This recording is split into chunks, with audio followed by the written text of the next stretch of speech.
Billionaire brothers throw their younger sister out after taking her inheritance. Years later she returns owning their company. Two white men in $1,000 suits froze in their boardroom seats as the elevator doors slid open, because the black woman standing before them was their little sister, the same one they'd thrown into the streets 10 years ago. And now she owned their company. Hey family, I'm back. I know I've been gone a minute, but tonight, we're diving into a story about blood, betrayal, and billionaire payback. So hit that subscribe button, comment which time and country you're currently watching from, grab your popcorn, and let's talk about what happens when the little sister they stole from comes back to collect everything. Let's begin today's story. The boardroom of Ward Dynamics smelled like old money and desperation. Jude Ward sat at the head of the mahogany table, fingers drumming against the polished surface, eyes fixed on the elevator doors across the room. At 52, the weight of failure had carved itself into his face. His once sharp jawline had softened with age and stress. His hair, more salt than pepper now, was thinning at the crown in a way no expensive haircut could hide. The custom-tailored Tom Ford suit hung just a little too loose on his frame, not because of discipline, but because anxiety had a way of eating at a man from the inside out. 3 seats down sat his younger brother Peter, 48 years old and every bit the image of a man who had never been told no. He scrolled through his phone with the kind of detached arrogance that came as naturally to him as breathing. His suit was pristine, pressed to perfection. The limited edition Patek Philippe on his wrist caught the light every time he moved. But his eyes, those pale blue eyes that had once charmed investors and intimidated rivals, were cold. Empty. They always had been. Peter didn't look up when he spoke. They're late. Jude didn't respond. He was too busy trying to keep his hands from shaking. The truth neither of them wanted to say out loud hung in the air like smoke. Ward Dynamics was dying. It had been dying for 3 years. Ever since that disastrous product launch, the cloud security platform that was supposed to revolutionize the industry but instead became a cautionary tale in tech journals. The lawsuits came next. Then the whistleblowers. Then the slow, humiliating exodus of their top engineers to competitors who actually valued innovation over ego. Their father's empire, the one Alaric Ward had built from scratch, the one that had put their family name on the lips of every power player in Manhattan, was now a sinking ship, and Jude and Peter were drowning in its wreckage. That's why they were here. Waiting for a lifeline from a company that had appeared out of nowhere like a phantom. Novatech Global. The name had surfaced 6 months ago, whispered in boardrooms and venture capital circles. In 2 years, Novatech had quietly swallowed 3 of their competitors whole. Nobody knew much about the CEO. Just initials and a last name. C.V. Jones. Anonymous. Ruthless. Untouchable. And somehow interested in buying into Ward Dynamics. When the offer had come through their lawyers, Jude had nearly wept with relief. Peter, of course, had been suspicious from the start. Nobody offers that kind of money without wanting control, Peter had said during one of their many arguments. Then we'll negotiate, Jude had snapped. Unless you have a better plan.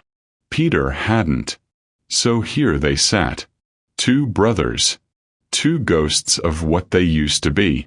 Waiting for someone to save them. The elevator chimed. Jude straightened in his seat. Peter finally looked up from his phone. The polished steel doors slid open. And the woman who stepped out stopped time.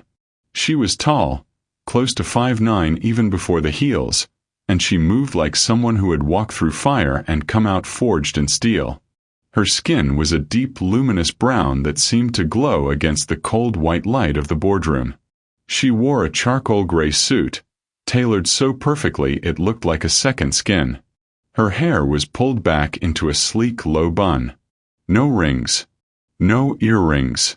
Just one piece of jewelry. A delicate gold necklace that rested just above her collarbone, catching the light with every step. Behind her came two assistants, one carrying a leather portfolio, the other a tablet. But she didn't acknowledge them. She didn't look at Jude or Peter either. Not yet. She crossed the room in silence. Her heels clicked softly against the marble floor. She stopped at the head of the table, the seat their father had occupied for 30 years, and only then did she lift her eyes. They landed on Jude first. His stomach dropped. There was something about her face. Something in the sharp angle of her jaw, the fullness of her lips, the way her gaze didn't flinch or falter. Something achingly, impossibly familiar. Peter noticed it too. His eyes narrowed. He leaned forward slightly, as if squinting would solve the puzzle forming in his mind. The woman's lips curved into a smile. It wasn't warm. It wasn't cruel. It was something else entirely. A smile that made Jude's throat go dry and his pulse kick into overdrive. "Gentlemen," she said, her voice smooth and measured, like a blade wrapped in silk. "Thank you for meeting with me." Peter's confusion curdled into suspicion. "Where's C.V. Jones?" Her smile deepened, just a fraction. "You're looking at her." Silence swallowed the room. Jude blinked. His brain scrambled to process what she'd just said, but the pieces wouldn't fit. C.V. Jones was supposed to be, what? A man in his 60s? Someone pale and Ivy League and predictable? Not her. Peter scoffed, his arrogance flaring. "I'm sorry, who are you exactly?" She tilted her head slightly, studying him the way a scientist might study a specimen under glass. Detached, clinical, curious. "You don't recognize me." It wasn't a question.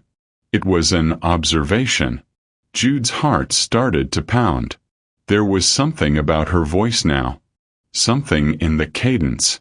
The way she held herself. The tilt of her chin. Something he hadn't heard in 10 years. And then she said it. Two words that shattered everything. "Hello, brothers." The floor disappeared beneath Jude's feet. No. No. Peter shot to his feet so fast his chair scraped violently across the floor. His face drained of all color. Coco. The name landed like a gunshot. Coco. Coco Jones. Their little sister. The girl they hadn't seen in a decade. The girl they had. Jude opened his mouth, but no sound came. His hands gripped the edge of the table so hard his knuckles went white. Coco, no, C.V. Jones, pulled out the chair at the head of the table. The chair that had belonged to their father. And she sat down. Slowly. Deliberately. Like she had every right in the world to be there. Because now she did. "Sit," she said calmly, gesturing toward their seats. Peter's voice came out strangled. "What the hell is this?"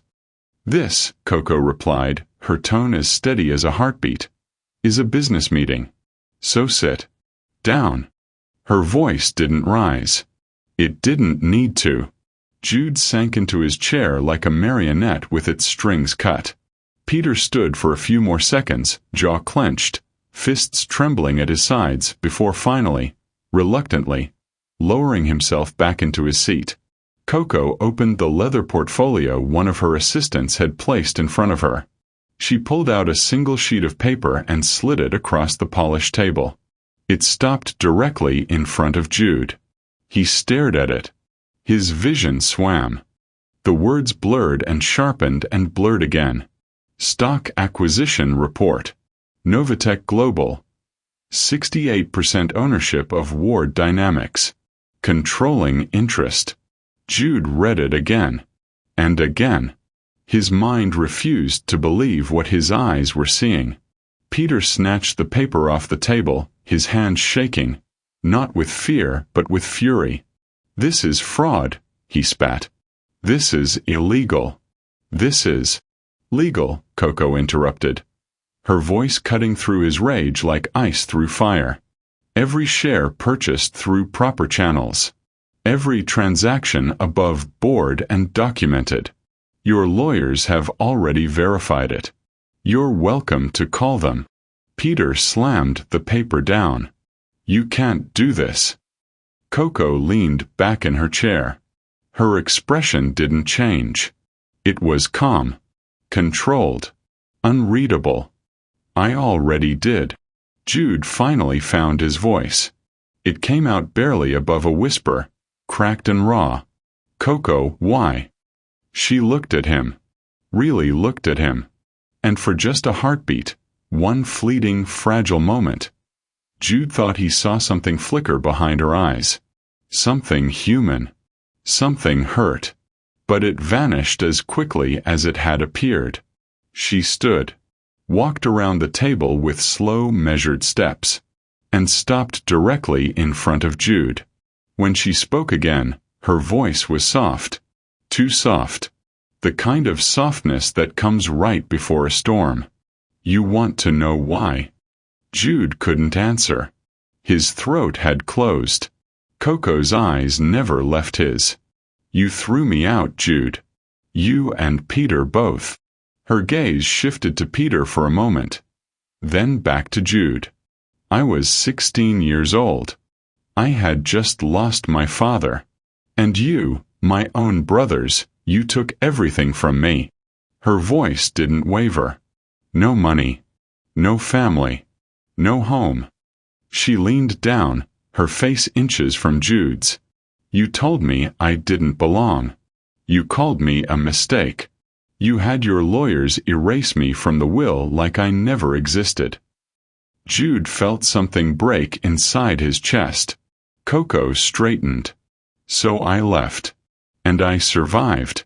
And I built something you could never take from me. She turned and walked toward the elevator. Her assistants fell in step behind her. Security will escort you out, she said without looking back. You have 24 hours to vacate your offices. Don't take anything that doesn't personally belong to you. It's all Novatech property now. The elevator doors opened with a soft chime. She stepped inside. Just before the doors closed, she turned one last time. Her eyes found Jude's across the room. And she said with quiet finality, "Goodbye, brothers." The doors slid shut. Jude sat frozen, staring at the empty space where she had stood. Peter was shouting, screaming at the assistants, at the walls, at the universe itself. But Jude couldn't hear him. All he could hear was her voice. You told me I didn't belong. And all he could feel was the weight of 10 years crashing down on him all at once. Because the truth was, she had belonged.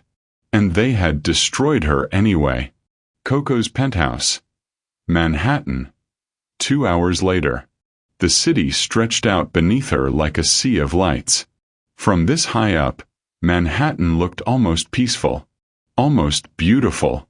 Coco stood in front of the floor-to-ceiling windows of her penthouse, still dressed in the charcoal suit, a glass of red wine in her hand.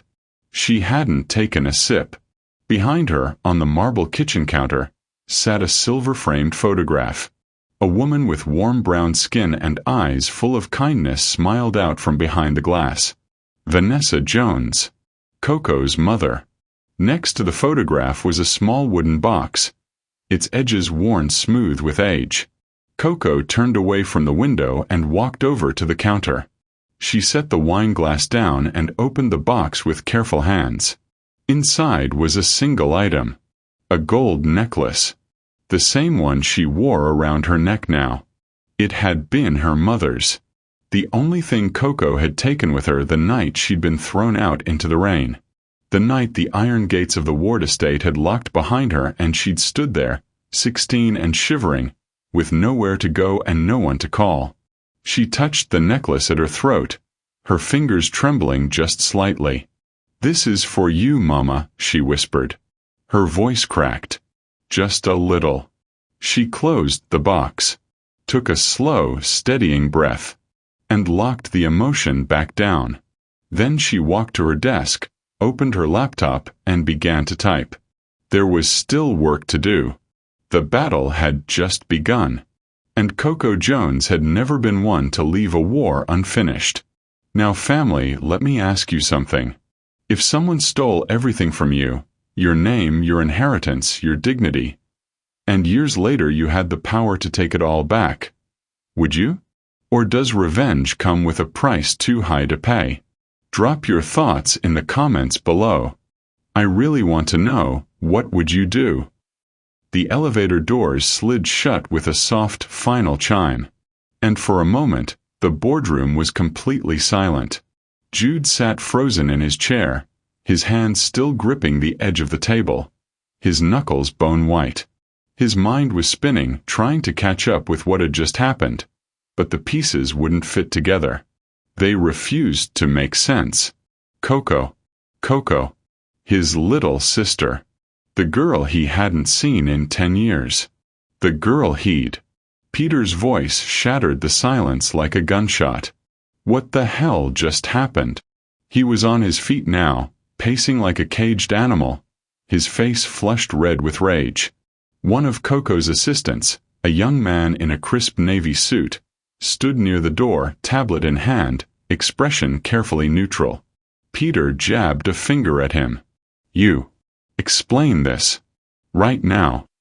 The assistant didn't flinch. Ms. Jones will be meeting with the board of directors tomorrow at 9 a.m. You'll receive a formal agenda by end of day. In the meantime, as she stated, you have 24 hours to vacate your offices. Security has been notified. Security. Peter's voice cracked with disbelief. This is my building. No, sir, the assistant said calmly. As of this morning, this building is owned by Novatech Global, which means it belongs to Ms. Jones. Peter looked like he'd been slapped. Jude finally found his voice. It came out hoarse, barely above a whisper. How did she do this? The assistant's expression softened, just slightly. Ms. Jones has been acquiring shares of War Dynamics for the past 18 months. Through subsidiaries, private investments, offshore accounts. All legal. All documented. As of 8 a.m. this morning, Novatech Global holds 68% of outstanding shares. He paused. She owns you. The words hung in the air like a death sentence. Peter slammed his fist on the table. This is fraud. Corporate espionage. We'll sue. We'll. You can try, the assistant said. But I'd advise speaking with your legal team first. Ms. Jones has been very thorough. He gave a polite nod and turned toward the door. Wait, Jude said. The assistant stopped. Jude swallowed hard. Is she still in the building? The assistant looked at him for a long moment. There was something in his eyes. Pity, maybe. Or judgment. No, sir, he said quietly. She's gone. And then he left. The door clicked shut behind him. Peter immediately pulled out his phone, his fingers flying across the screen. I'm calling Diane. And our board. And every journalist who owes me a favor. We're going to bury her for this. But Jude wasn't listening. He was staring at the paper Coco had slid across the table. The acquisition report. The numbers blurred together. 68%. Controlling interest. Novatech Global. C.V. Jones. Coco Vanessa Jones. Of course. How had he not seen it? He stood slowly, his legs unsteady beneath him, and walked to the floor-to-ceiling windows that overlooked the city. Manhattan stretched out below, a glittering sprawl of steel and glass and ambition. Somewhere out there, Coco was watching. And she had won. Peter was still talking, still ranting, still making calls. But his voice sounded distant now, like it was coming from underwater. All Jude could think about was that night. The night they'd thrown her out. It had been raining. Coco had stood in the foyer of the mansion, a duffel bag slung over her shoulder, her eyes red but dry. She'd already cried all the tears she had. Jude had stood at the top of the staircase, watching her, his heart twisting in his chest. "Coco," he'd called out. "Wait." She'd stopped, turned, looked up at him, and the hope in her eyes. God, the hope, it had nearly broken him. "You don't have to do this," Jude had said, descending the stairs slowly. "You can stay. We'll figure it out." "Figure what out?" Coco had asked, her voice trembling. "How you and Peter are going to split everything Dad built while I get nothing." "That's not," Jude had started, but the words died in his throat. Because it was what was happening. Peter had appeared then, stepping out of the study with a glass of bourbon in his hand, his expression cold and unbothered. "She's making this harder than it needs to be," Peter had said. "Let her go, Jude. She'll come back when reality hits." Coco's face had hardened. She'd looked at Peter with something close to hatred. "I'll never come back," she'd said. Peter had scoffed. "You're 16. Where are you going to go?" "Anywhere but here." "With what money?" Coco hadn't answered. Because she didn't have an answer. Peter had taken a slow sip of his drink. "You know what your problem is, Coco? You think being Alaric's daughter makes you special. But you're not a Ward. Not really. Your mother was an employee. A pretty face he had an affair with. You're just a reminder of his mistake." Jude's stomach had dropped. "Peter, that's enough." But Coco had already turned away. She'd walked to the door, pulled it open, and stepped out into the rain. Jude had started after her. "Coco, wait." But Peter had grabbed his arm. "Let her go," Peter had said quietly. "If we chase after her, she'll think she has leverage. She needs to learn her place." And Jude, God help him, Jude had listened. He'd stood there and watched his little sister disappear into the storm. He'd told himself it was temporary, that she'd come back, that they'd fix it later. But she never came back. And they never fixed it. Present day. Back in the boardroom. Jude blinked, the memory dissolving like smoke. Peter was staring at him now, phone still pressed to his ear. "Are you even listening?" Peter snapped. Jude turned to face him. "What did you say to her?" "That night. After I went upstairs." Peter's expression faltered. "What?" "After I left," Jude said slowly. "You stayed in the foyer. What did you say to her?" Peter's jaw tightened. He ended the call and shoved his phone into his pocket. "I don't remember. It was 10 years ago." "You called her a mistake," Jude said, his voice quiet but firm. "You told her she didn't belong. You made her feel like she was nothing." "She was nothing," Peter said. "A 16-year-old girl with no business experience, no allies on the board, and a dead father who'd made the idiotic decision to marry beneath him. What did you expect me to do? Hand her the keys to a billion-dollar company? She was our sister. She was a liability." Jude stared at him, really stared at him, and for the first time in his life, he saw his brother clearly. Not as a partner, not as family, but as a man without a soul. "We destroyed her," Jude said quietly. "No," Peter corrected. "We protected the company. There's a difference. She was 16, Peter." "And now she's a billionaire," Peter shot back.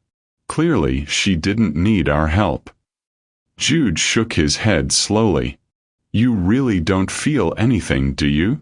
Peter's face went cold. "I feel plenty. I feel angry. I feel betrayed. And I feel like putting that smug little—" "Don't," Jude warned. Peter stopped. His eyes narrowed. "You're defending her." "I'm stating facts." You're going soft. No, Jude said. I'm waking up. Peter stared at him for a long, tense moment. Then he grabbed his coat from the back of his chair and headed for the door. Where are you going? Jude asked. To fix this, Peter said.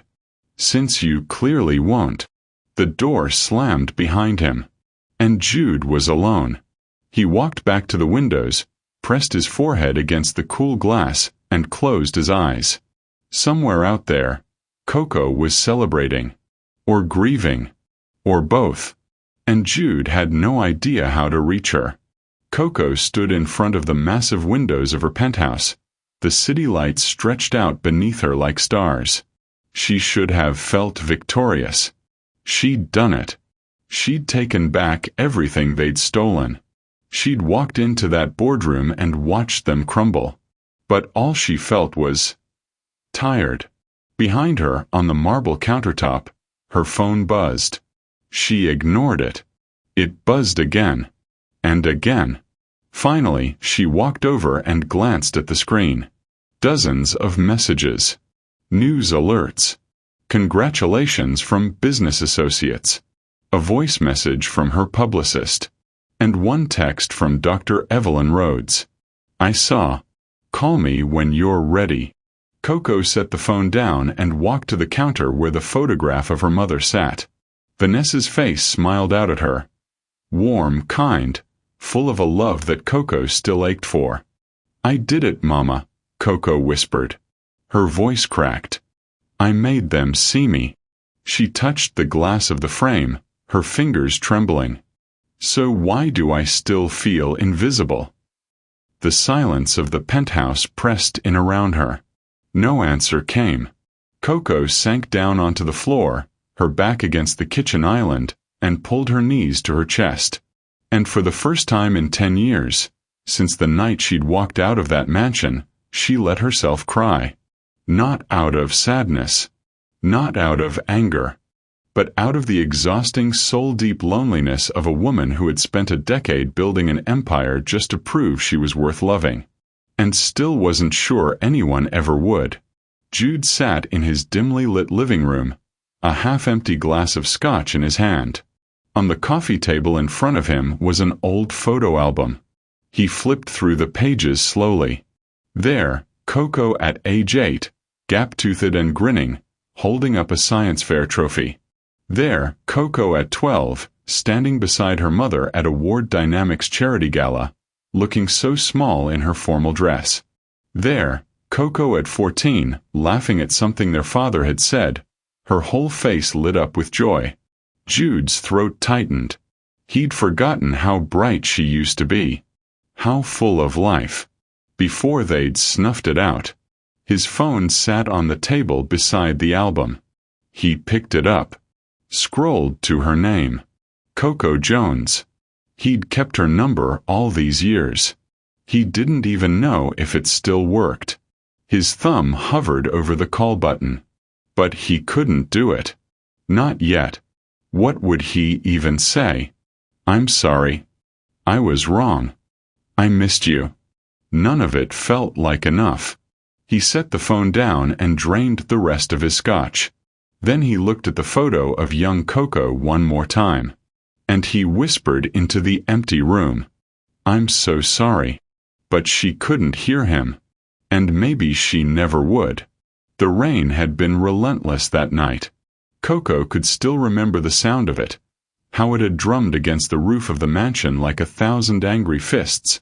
How it had turned the long gravel driveway into a river of mud and stone. She had been 16 years old. And she had been standing in the grand foyer of the Ward estate, clutching a duffel bag in one hand and her mother's necklace in the other, watching her entire world collapse. The memory came back now, 10 years later, as vivid and sharp as broken glass. 10 years ago, the night of the betrayal. The funeral had been that morning. Alaric Ward, tech visionary, billionaire, father, had been laid to rest in a cemetery reserved for Manhattan's elite. The service had been elegant, sterile, full of people who spoke in hushed tones about legacy and loss but had never really known the man at all. Coco had stood beside her brothers in a black dress that didn't fit right, her eyes dry because the tears had already been spent in private. Jude had squeezed her shoulder once during the eulogy. Peter hadn't looked at her at all. By evening, the guests were gone, and the lawyers had arrived. Coco sat in her father's study, surrounded by mahogany and leather and the faint smell of his cologne still clinging to the air. Jude sat across from her, his face tight and unreadable. Peter stood by the window, arms crossed, staring out at the rain. The family lawyer, a thin man named Raymond Holloway, cleared his throat and opened a leather folder. "As you know," he began, his voice dry and clinical, "your father's estate is substantial. The division of assets will take time to finalize, but the controlling interest in Ward Dynamics has been clearly outlined." Coco's heart pounded. She didn't care about the money. Not really. But the company, her father's company, that had meant everything to him. And he had promised her a place in it. Holloway glanced at Jude, then at Peter, then, almost reluctantly, at Coco. "According to the will," he continued, 60% of Ward Dynamics will be divided between Jude and Peter Ward as co-chairs of the board. Coco's stomach dropped. "What about me?" she asked, her voice small. Holloway hesitated. "You'll receive a trust fund. Access begins at 25. It's generous." "That's not what he told me," Coco said, louder now. She looked at Jude. "Dad said I'd have a seat on the board. He said I'd help run the company." Jude's jaw tightened. He didn't meet her eyes. Peter turned from the window, his expression cold. "You're 16, Coco. You don't know the first thing about running a billion-dollar company." "Neither did you when you started," she shot back. "We're his sons," Peter said flatly. "You're—" He stopped himself. But the silence that followed said everything. Coco's hands trembled. "I'm his daughter." "From his second marriage," Peter said, his voice like ice. "To a woman who worked for him." The words hit like a slap. Coco's mother, Vanessa Jones, had been a software engineer at Ward Dynamics. Brilliant. Black. Beautiful. Alaric had fallen in love with her despite the whispers, despite the scandal, despite the fact that Manhattan's elite had never forgiven him for leaving his first wife, a blonde socialite from old money, for a woman they saw as beneath him. Vanessa had died of cancer when Coco was 12. And now, 4 years later, Peter was using her memory as a weapon. "Don't," Jude said quietly, finally looking up. "Don't do that, Peter." But Peter ignored him. He turned to the lawyer. "How long until the paperwork is finalized?" Holloway shifted uncomfortably. "The will is complicated. There are some discrepancies that need to be reviewed. But if the primary heirs agree to the terms, we can expedite." "We agree," Peter said. "Peter," Jude started. "We agree," Peter repeated, sharper this time. He looked at Holloway. "Draft the papers. We'll sign tomorrow." Coco stood, her chair scraping loudly against the hardwood floor. "You can't do this. Dad wouldn't have wanted." "Dad's dead," Peter said, his voice flat and final. "And you're a child. This is business, Coco. It's not personal." But it was personal. It was the most personal thing in the world. Coco looked at Jude, desperate. "You're really going to let him do this?" Jude's face crumpled for just a moment. He looked tired, old, guilty. But he didn't say anything. And his silence was an answer. Coco's throat burned. She turned and walked toward the door, her vision blurring. "Coco, wait," Jude called after her. She didn't stop. She went upstairs to her room, threw clothes into a duffel bag, grabbed the wooden box that held her mother's necklace, and walked back downstairs. Jude was waiting in the foyer. "Where are you going?" he asked, his voice strained. Does it matter? Coco said.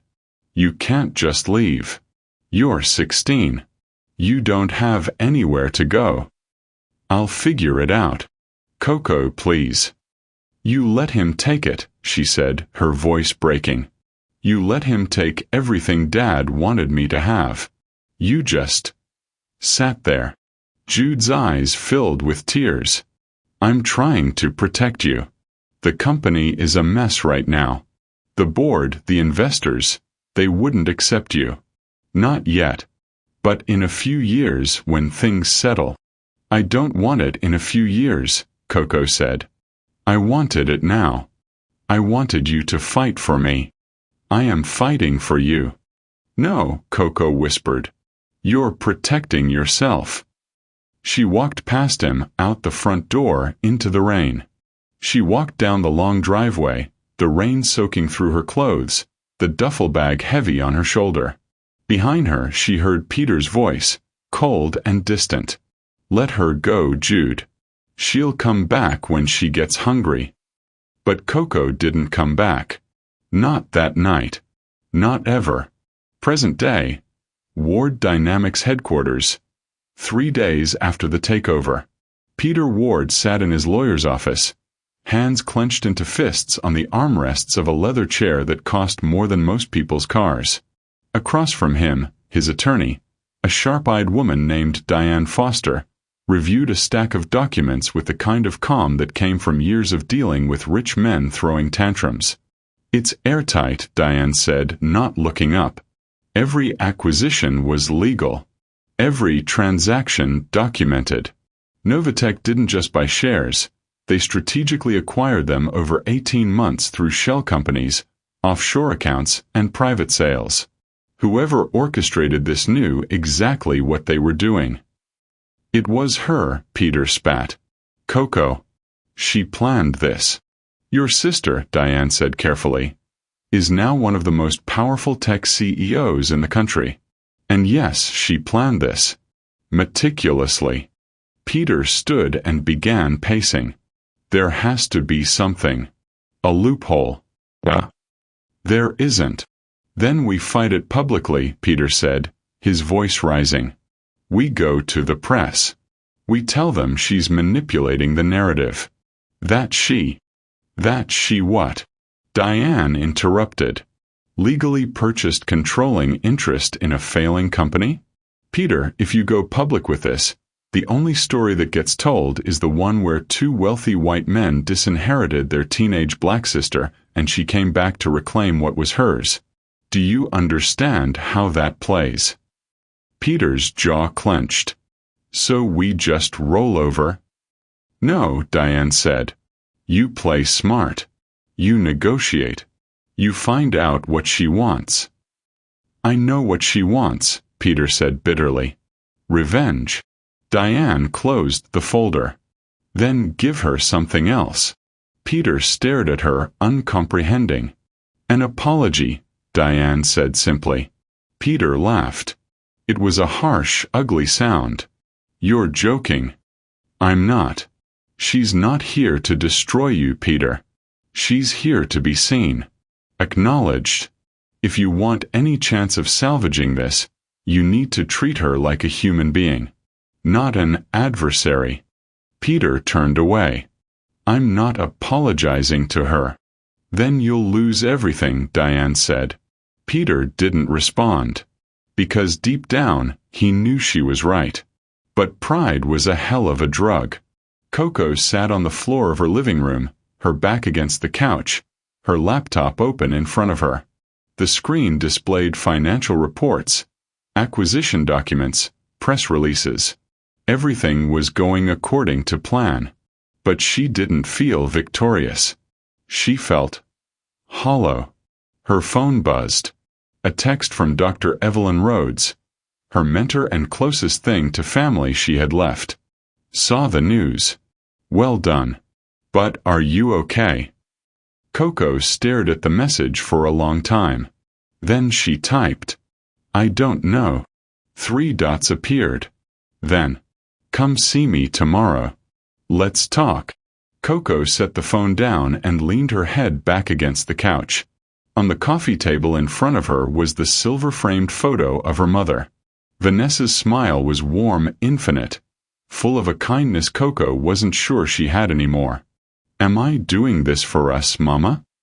Coco whispered to the empty room. "Or am I just becoming them?" The silence was answer enough. She closed her laptop, pulled her knees to her chest, and let herself feel, just for a moment, the weight of everything she'd been carrying. The anger, the grief, the loneliness, and the terrifying realization that even though she'd won, she still didn't feel whole. Jude sat alone in his apartment, a half-empty glass of scotch in his hand, staring at an old photograph. It was from years ago. A family photo, taken before Vanessa got sick. Alaric stood in the center, his arm around Vanessa. Jude and Peter stood to one side, awkward and stiff. And on the other side, small and smiling, was Coco. She couldn't have been more than 10. She looked happy. Jude's hand trembled. He set the photo down and picked up his phone. He scrolled to Coco's name in his contacts, a number he'd kept all these years but never called. His thumb hovered over the screen. Then he set the phone down. Not yet. He wasn't ready. And he wasn't sure she'd ever want to hear from him again. But the guilt, God, the guilt, it was eating him alive. The screen fades as Jude stares at the photograph, and Mr. Paul's voice comes in, thoughtful and steady. "So here's my question for you, family. When someone hurts you that deeply, when they steal your future and throw you away, can you ever really forgive them? Or does some part of you stay broken forever? Let me know in the comments what you think. Does forgiveness heal? Or does it just let people off the hook?" The email arrived at 6:47 a.m. Jude was already awake. He hadn't slept much, sitting at his kitchen table with a cup of black coffee that had long gone cold. His phone buzzed, and he glanced down at the screen. Subject: Mandatory Shareholders Meeting, Ward Dynamics / Novatech Global. Time: 10 a.m. today. Location: Ward Dynamics Headquarters, 42nd floor boardroom. Attendance: required. His stomach turned. The message was clinical, professional, stripped of any warmth. It had been sent from Novatech's legal team, but Jude knew exactly who had ordered it. Coco. He set the phone down and rubbed his face with both hands. There was no avoiding this. In less than 4 hours, he'd be sitting across from her again. And this time, it wouldn't just be the two of them and Peter. It would be the full board.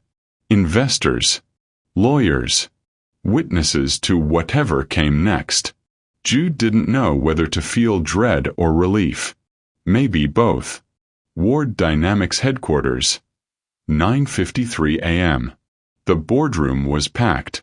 Jude arrived early, hoping to settle his nerves, but the room was already filling with people. Members of the board he'd known for years. Men in expensive suits with tight smiles and calculating eyes. A few investors he recognized. Several people he didn't, who he assumed were from Novatech. And then there were the lawyers. So many lawyers. Peter was already seated near the head of the table. His posture rigid, his jaw clenched. He didn't acknowledge Jude when he walked in. Just stared straight ahead. His hands folded on the table like he was preparing for war. Jude took a seat 2 chairs down from him. The tension in the room was suffocating. At exactly 10 a.m., the elevator chimed. The room fell silent. The doors opened, and Coco stepped out. She wore a navy blue suit today, sharply tailored, with a crisp white blouse underneath. Her hair was pulled back in the same sleek bun. The gold necklace, her mother's necklace, rested against her collarbone, catching the light. She looked calm, controlled, untouchable. Behind her came 2 members of her team, the same assistants from before, and a woman Jude didn't recognize. Older, black, with silver-streaked hair and an air of quiet authority. She carried herself like someone who had seen every boardroom trick in the book and wasn't impressed by any of them. Coco walked to the head of the table, her father's seat, and sat down. The woman sat beside her. One of the assistants placed a leather folder in front of Coco. She opened it without a word. The room waited. Finally, Coco looked up. Her eyes swept across the table, landing briefly on each face. When they reached Jude, they paused, just for a second, then moved on. "Good morning," Coco said, her voice steady and clear. "Thank you all for being here. I know this meeting was called on short notice, but given the circumstances, I felt it was necessary." One of the older board members, a man named Gerald Hutchins, who'd been with the company since Alaric's early days, cleared his throat. "Ms. Jones," he began carefully, "I think I speak for many of us when I say, we're confused. We were under the impression this meeting was with a representative from Novatech Global. We weren't aware that you were involved." "I'm not involved, Mr. Hutchins," Coco said calmly. "I'm in charge." A murmur rippled through the room. Gerald frowned. "I'm sorry, I don't understand."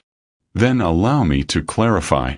Coco nodded to one of her assistants, who began distributing packets of documents around the table. "What you're holding is a complete breakdown of Novatech Global's acquisition of Ward Dynamics. As you'll see, over the past 18 months, we've purchased 68% of outstanding shares through a combination of private sales, institutional buyouts, and strategic investments."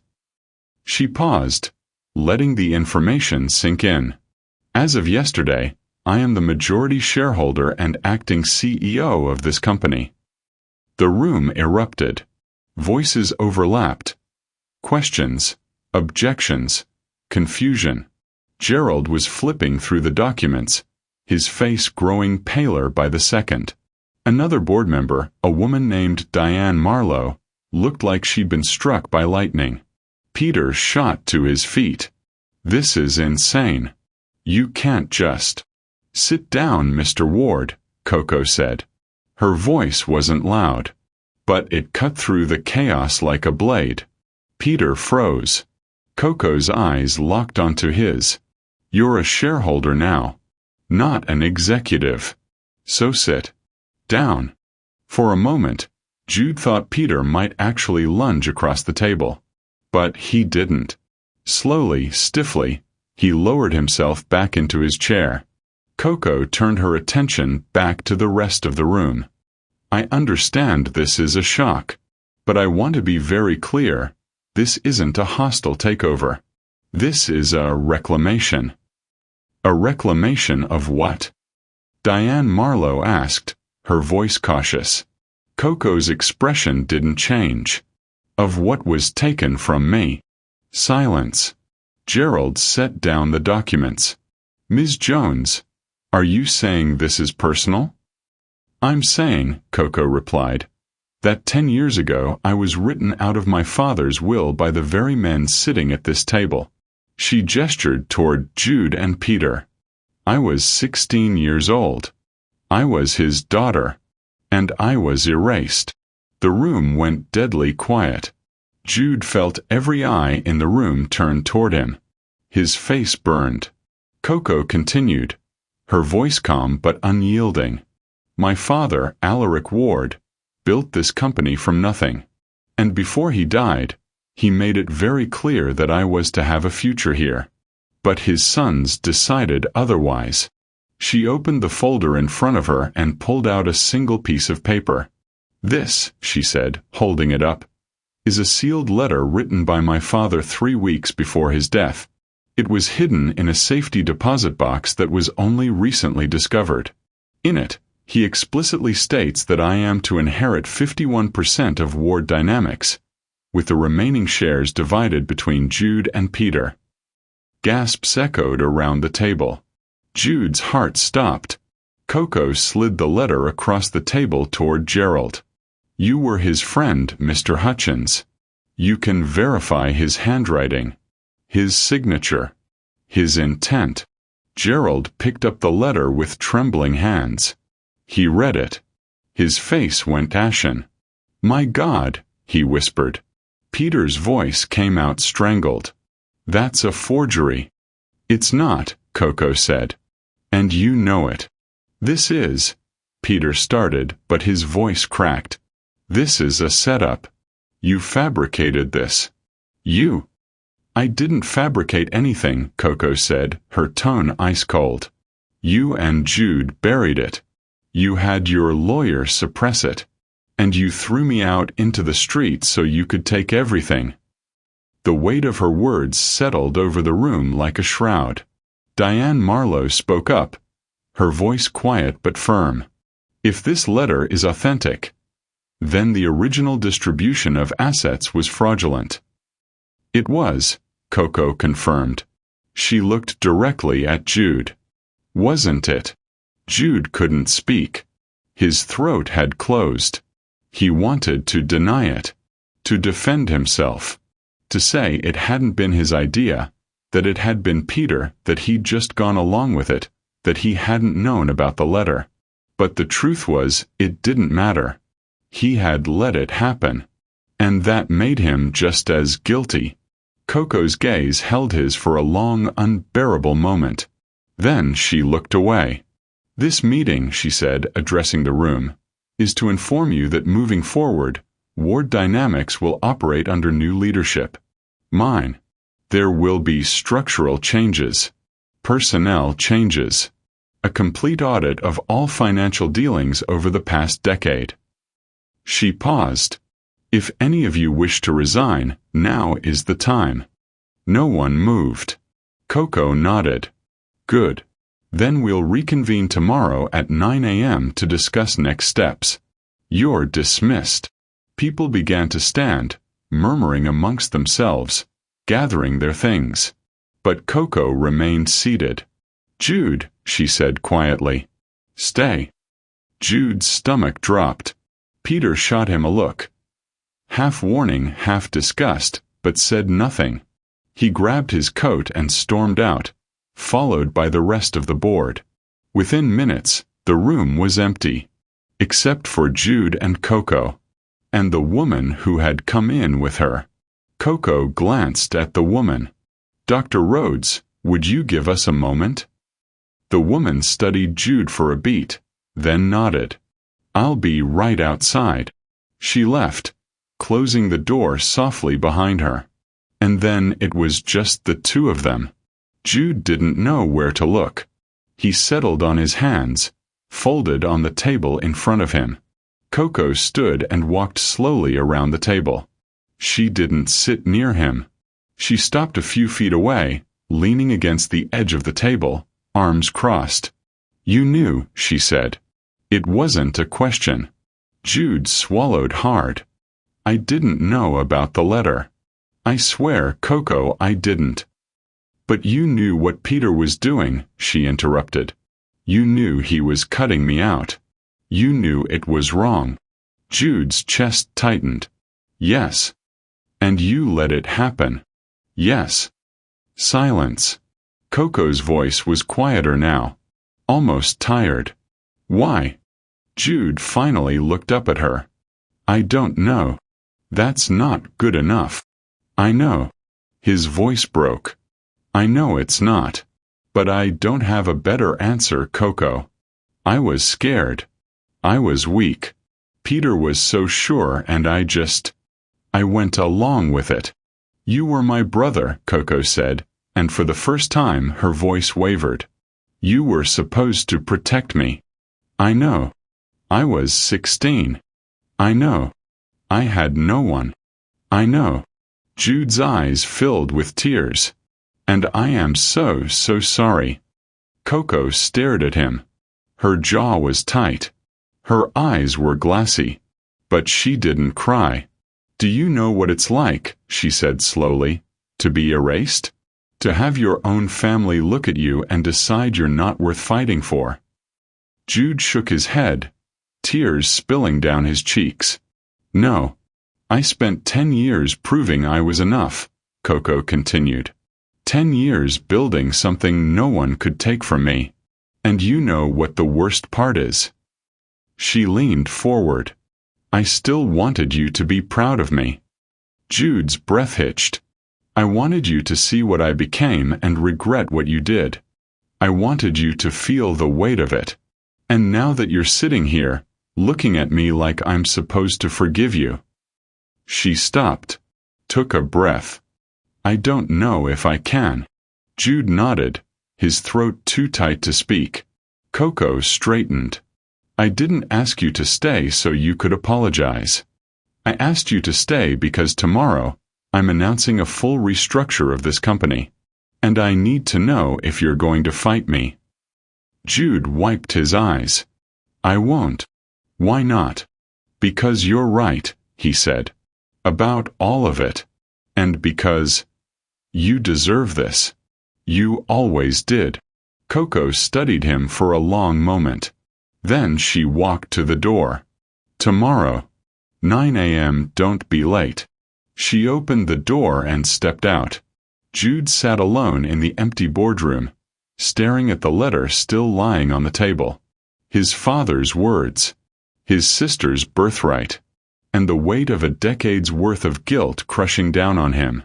20 minutes later. Coco sat in the back of a Blacktown car, staring out the window as the city blurred past. Dr. Evelyn Rhodes sat beside her, silent and patient. Finally, Coco spoke. I thought it would feel better. Winning. Evelyn asked. Confronting him. Evelyn nodded slowly. And it didn't. Coco shook her head. It just felt sad. Evelyn reached over and squeezed her hand. That's because revenge doesn't heal, baby. It just shows you how deep the wound goes. Coco closed her eyes. Then what do I do? You decide, Evelyn said gently. What kind of woman you want to be. The one who destroys them. Or the one who builds something better. Coco didn't answer. But she held on to Evelyn's hand. And for the first time since she'd walked into that boardroom, she let herself feel something other than anger. She let herself feel grief. For the family she'd lost. For the girl she used to be. And for the bridge she wasn't sure could ever be rebuilt. Coco couldn't sleep. It was 2:37 a.m., and she stood in front of the floor-to-ceiling windows of her penthouse, a mug of chamomile tea cooling in her hands. The city below never truly slept.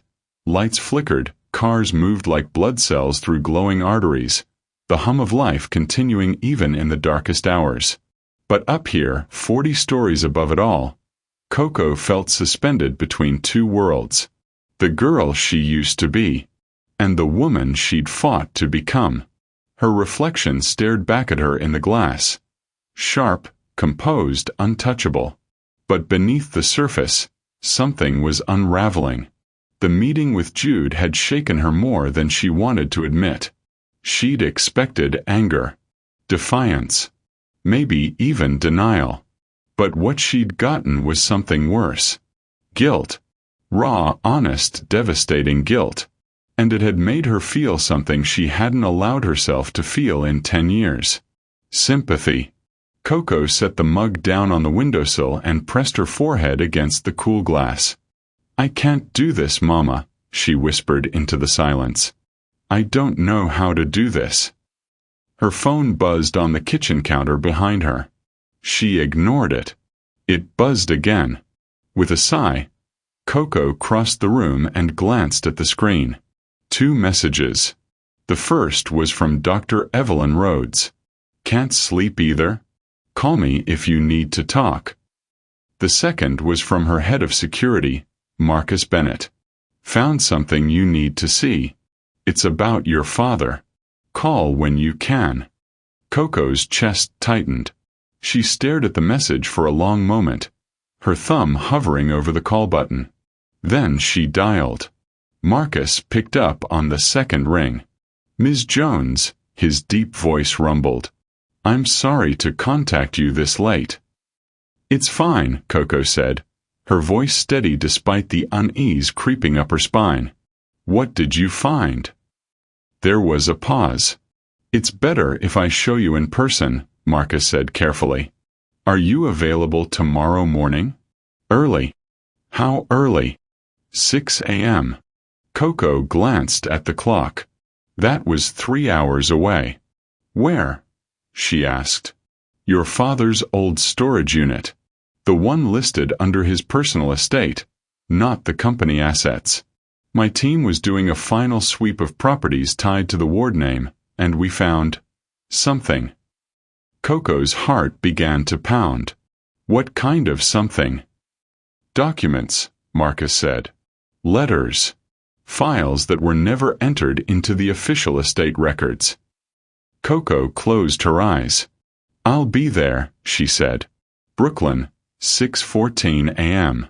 The storage facility was tucked away in an industrial part of Brooklyn, surrounded by warehouses and rail yards. It was the kind of place people forgot existed, deliberately. Coco's car pulled up to the gate just as the sky was beginning to lighten from black to deep indigo. Marcus was already waiting, a tall, broad-shouldered man in his 50s with close-cropped gray hair and the calm, watchful demeanor of someone who'd spent decades in private security.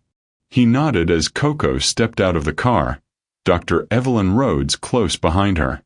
Coco had called Evelyn on the drive over. She didn't want to do this alone. This way, Marcus said, leading them through the gate and down a long corridor of identical storage units. They stopped in front of Unit 237. Marcus unlocked the heavy metal door and rolled it upward. Inside was a small climate-controlled space filled with neatly stacked boxes, a few pieces of old furniture, and a large filing cabinet in the corner. Most of this is personal effects, Marcus explained. Photos, books, awards. But the filing cabinet. He walked over and pulled open the top drawer. This is what you need to see. Coco stepped forward.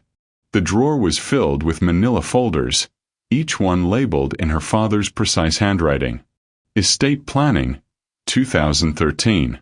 Vanessa, Medical Records. Coco, Trust Documents. Her breath caught. She reached out and pulled the folder labeled with her name. Inside were documents she'd never seen before. Bank statements. Investment records. A trust fund that had been set up in her name when she was 10 years old, years before her father died. And a letter. Coco's hands trembled as she unfolded it. The handwriting was unmistakable. My dearest Coco, if you're reading this, then I'm gone. And I'm so sorry.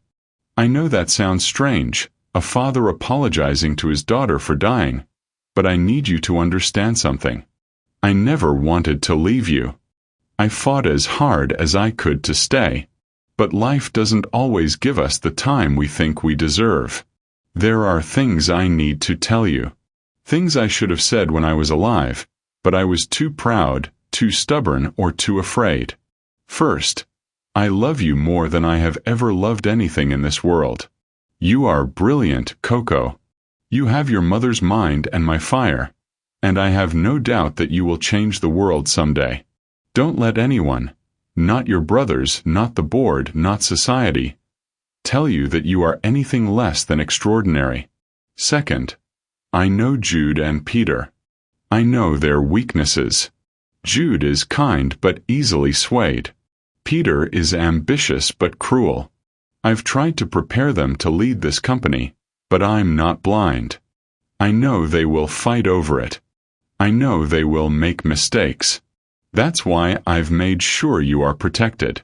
By the time you turn 25, you will have access to a trust fund worth $30 million. It's yours.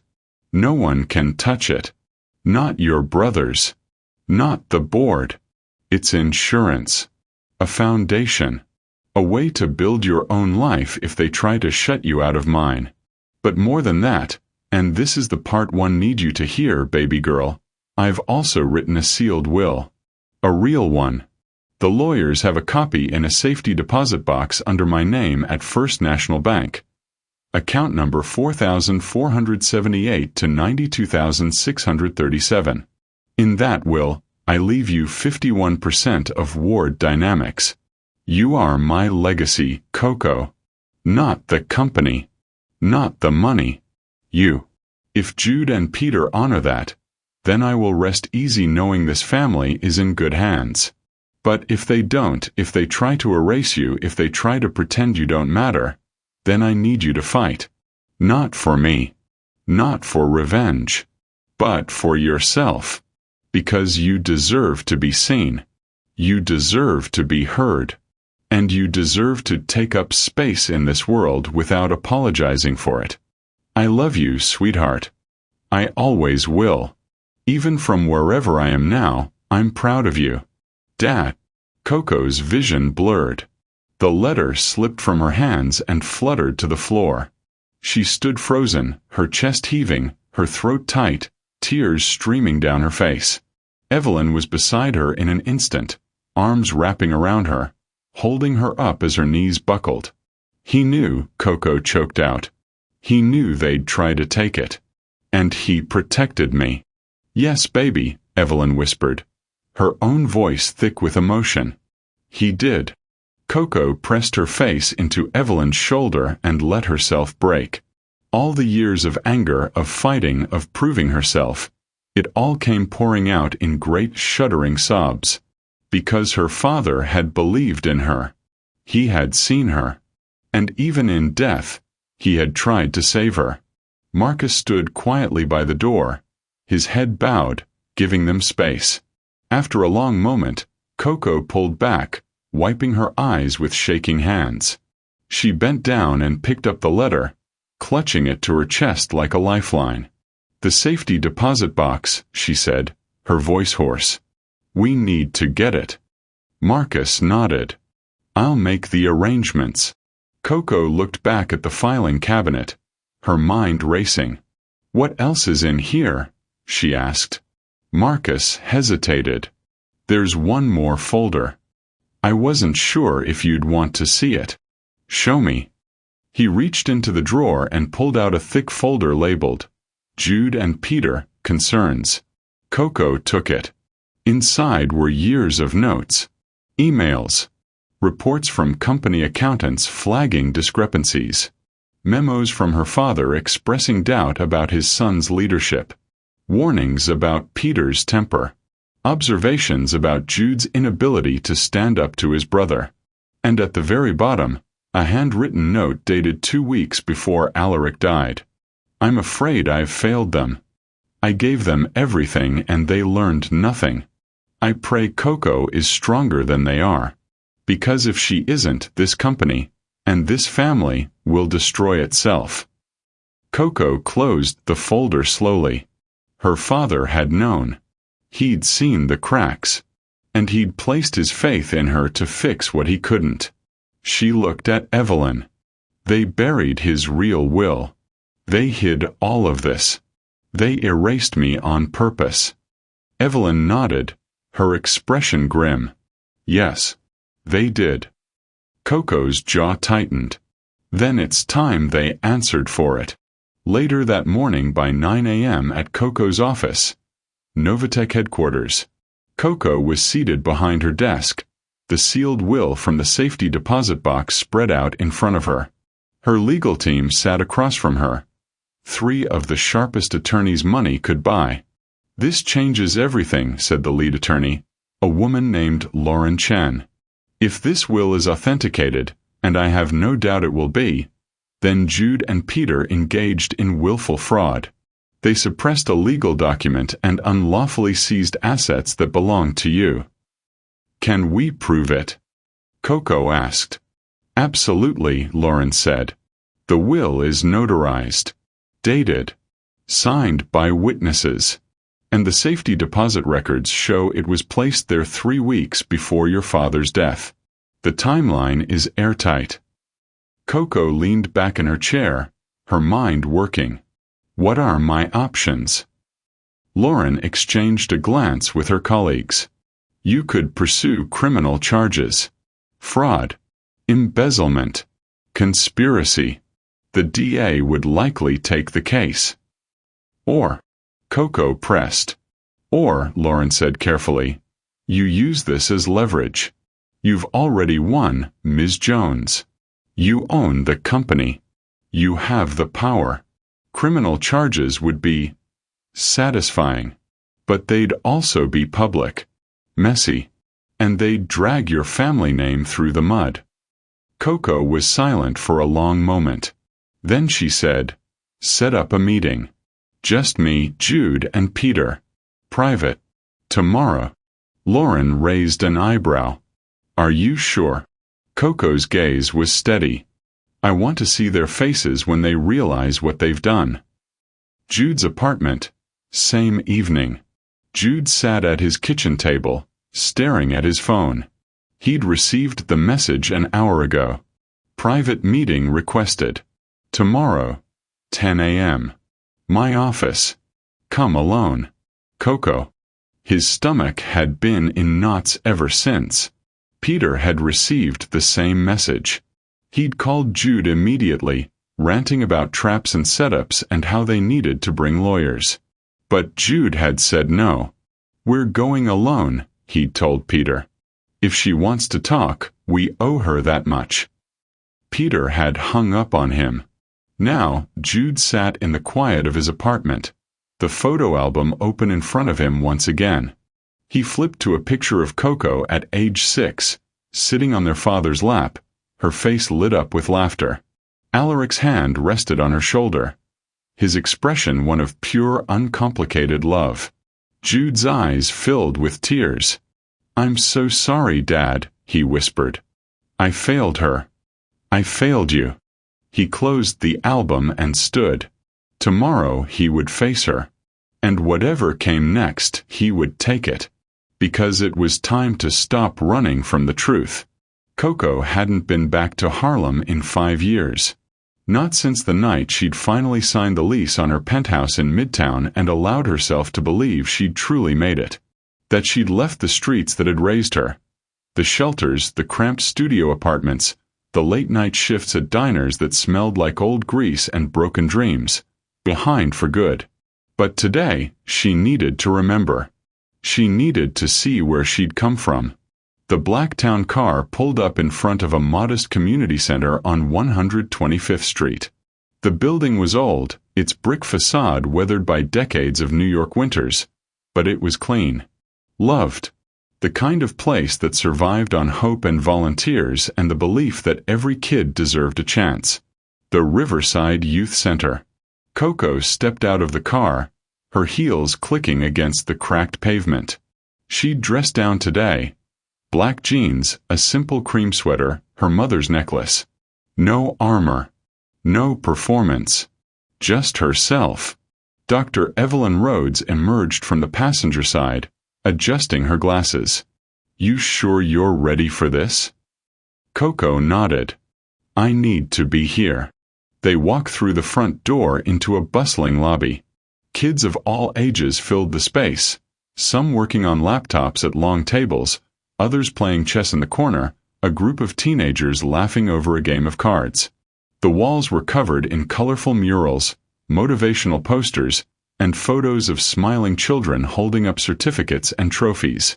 A young woman in her 20s approached them, her face brightening with recognition. Ms. Jones. Dr. Rhodes. She extended her hand. I'm Jasmine Torres, the program coordinator. Thank you so much for coming.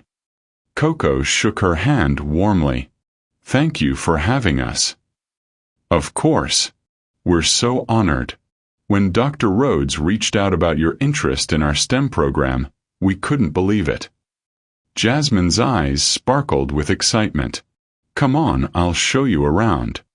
As they walked through the center, Jasmine explained the programs they ran. After-school tutoring, college prep, coding classes, mentorship initiatives. Everything was funded by donations and grants, stretched thin but held together by passionate staff who believed in the kids they served. Most of the children here were black and brown. Most came from low-income families. Most had been told, in one way or another, that they weren't good enough. Coco knew that story intimately. They stopped outside a classroom where a coding workshop was in session. Through the window, Coco could see a dozen kids hunched over computers, their faces intense with concentration as a young instructor guided them through a programming exercise. "This is our flagship program," Jasmine said quietly. "We're teaching them Python, web development, basic AI concepts. A lot of these kids have never touched a computer before they came here. But they're hungry to learn." Coco's throat tightened. She watched a young girl, maybe 13, with box braids and oversized glasses, raise her hand excitedly. When the instructor called on her, she explained her solution to a problem with such confidence and clarity that the whole class erupted in applause. The girl's smile was radiant. And in that smile, Coco saw herself. "Can I meet them?" Coco asked. Jasmine's eyes widened. Really? They would love that. Inside the classroom. When Coco walked in, the room went quiet. The kids stared at her, some curious, some wary, some clearly wondering who this well-dressed stranger was and why she was interrupting their class. The instructor, a young man named Devon, looked equally surprised but recovered quickly. "Everyone, we have a very special guest today. This is Ms. Coco Jones. She's a tech CEO and, well, I'll let her introduce herself." Coco smiled and stepped to the front of the room. "Hi," she said simply. "I'm Coco. And about 15 years ago, I was sitting in a room just like this one." That got their attention. She sat on the edge of the instructor's desk. Casual, open. "I grew up not too far from here," Coco continued. "And when I was your age, I didn't have much. My mom had passed away. I didn't have a stable home. I spent a lot of nights wondering if things would ever get better." The room was silent now, every eye on her. "But I loved computers," Coco said, her voice softening. "I loved the way they worked. The logic. The way you could build something from nothing if you just knew the right commands. So I taught myself to code. I spent hours in libraries at community centers like this one, learning everything I could." She paused. "And you know what I realized? Nobody was going to hand me a future. I had to build it myself." One of the boys in the back raised his hand. He looked about 12, his expression skeptical. "But you're rich now, right? So it worked out for you. That doesn't mean it'll work out for us." Coco met his gaze steadily. "You're right. I can't promise it'll work out. Life isn't fair. And there are going to be people who doubt you, who underestimate you, who try to convince you that you don't belong in spaces like tech, like business, like leadership." She leaned forward. "But here's what I can promise. If you do the work, if you stay curious, if you refuse to let anyone make you feel small, you'll build something they can't take from you. And that's power." The girl with the box braids raised her hand. "What company do you run?" "Novatech Global," Coco said. A few of the kids gasped. Even in this room, the name carried weight. The girl's eyes went wide. "Wait, you're that Coco Jones?" Coco smiled. "I'm just Coco. Same as you're just you. The only difference is I got a head start and a lot of help along the way." Another hand went up. A quiet girl in the front row, her voice barely above a whisper. "Did you ever want to give up?" Coco's smile faded. She looked at the girl, really looked at her, and saw the question beneath the question. "Are you ever afraid you're not enough?" "Yes," Coco said honestly. "All the time. Even now." The room shifted.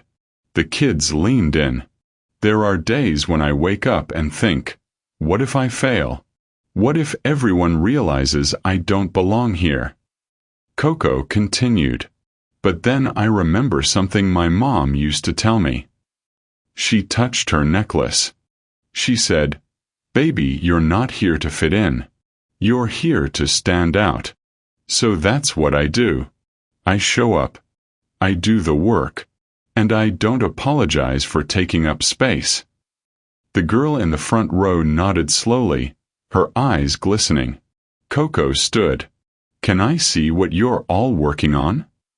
For the next hour, she walked around the room, looking at code, asking questions, offering encouragement. She knelt beside desks, debugged loops, celebrated breakthroughs. She laughed with them, challenged them, saw them. And somewhere in the middle of it, something inside Coco shifted. This was why she'd fought so hard. Not for revenge. Not to prove her brothers wrong. But to be in a position to lift others up the way no one had lifted her. After class, Jasmine's office. Jasmine poured 2 cups of coffee as Coco and Evelyn sat across from her in a cramped office overflowing with grant applications and file folders. "That was incredible," Jasmine said, handing Coco a mug. "The kids are going to be talking about this for months." Coco smiled, but her mind was already working. "Tell me what you need," she said. Jasmine blinked. "I'm sorry." "Your biggest obstacle," Coco clarified. "Funding. Space. Resources. What's keeping you from reaching more kids?" Jasmine hesitated, then sighed. "All of the above. We're operating on a shoestring budget.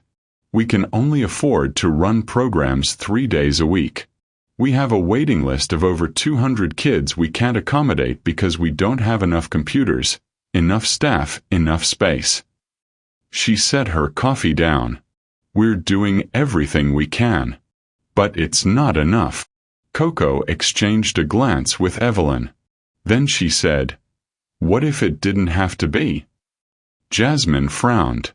"What do you mean?" Coco leaned forward. "I want to fund this center. Fully. New equipment, expanded programming, full-time staff. I want every kid on that waiting list to have a spot." Jasmine's mouth fell open. "Ms. Jones, that's incredibly generous, but we're talking about $500,000 a year," Coco said. "Maybe more, depending on what you need. I'll cover it." "Why?" Jasmine whispered, her eyes wide with shock. Coco's voice softened. "Because 15 years ago I was one of those kids. And nobody stepped up for me. I survived, but I shouldn't have had to fight that hard just to get a chance." She looked Jasmine directly in the eyes. "I can't change my past. But I can change their future." Jasmine's eyes filled with tears. "I don't know what to say." "Say yes," Evelyn interjected gently, smiling. Jasmine laughed through her tears. "Yes. God, yes. Thank you." Coco stood and extended her hand. "I'll have my team reach out next week. We'll get started immediately." Jasmine stood and pulled Coco into a hug instead. Coco stiffened for a moment. She wasn't used to this, to being touched, to being thanked. But then she relaxed and hugged her back. When they pulled apart, Jasmine wiped her eyes. "You're changing lives, Ms. Jones." Coco's throat tightened. "I hope so," she said quietly. Outside the center. 20 minutes later. Coco and Evelyn stood on the sidewalk as the town car idled at the curb. Evelyn studied Coco's face. "You okay?" Coco nodded, but her eyes were distant. "I just keep thinking about that girl. The one who asked if I ever wanted to give up. She reminded you of yourself." "Yeah." Coco's voice cracked slightly. "And I realized something." "What's that?" Coco turned to face Evelyn, her eyes bright with unshed tears. "I spent 10 years trying to prove I was good enough for the wards. For my brothers. For a family that never wanted me." She took a shaky breath. "But those kids in there. They didn't care who my father was. They didn't care how much money I have. They just Saw me. Evelyn smiled gently. Because you let them. Coco wiped her eyes. I think I've been fighting the wrong battle, Evelyn. What do you mean? I thought taking back the company would make me feel whole, Coco said. But it didn't. Standing in that boardroom, watching my brother squirm, it didn't fix anything. I still felt empty. She looked back at the community center. But in there, talking to those kids? For the first time in years, I felt like I was exactly where I was supposed to be. Evelyn reached out and squeezed her hand. Then maybe that's your answer. What is?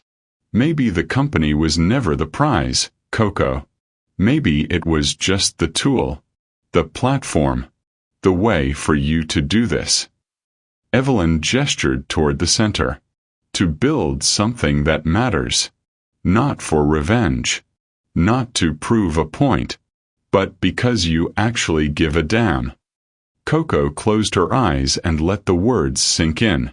When she opened them again, there was a clarity there that hadn't been before. I'm going to rename the company, she said suddenly.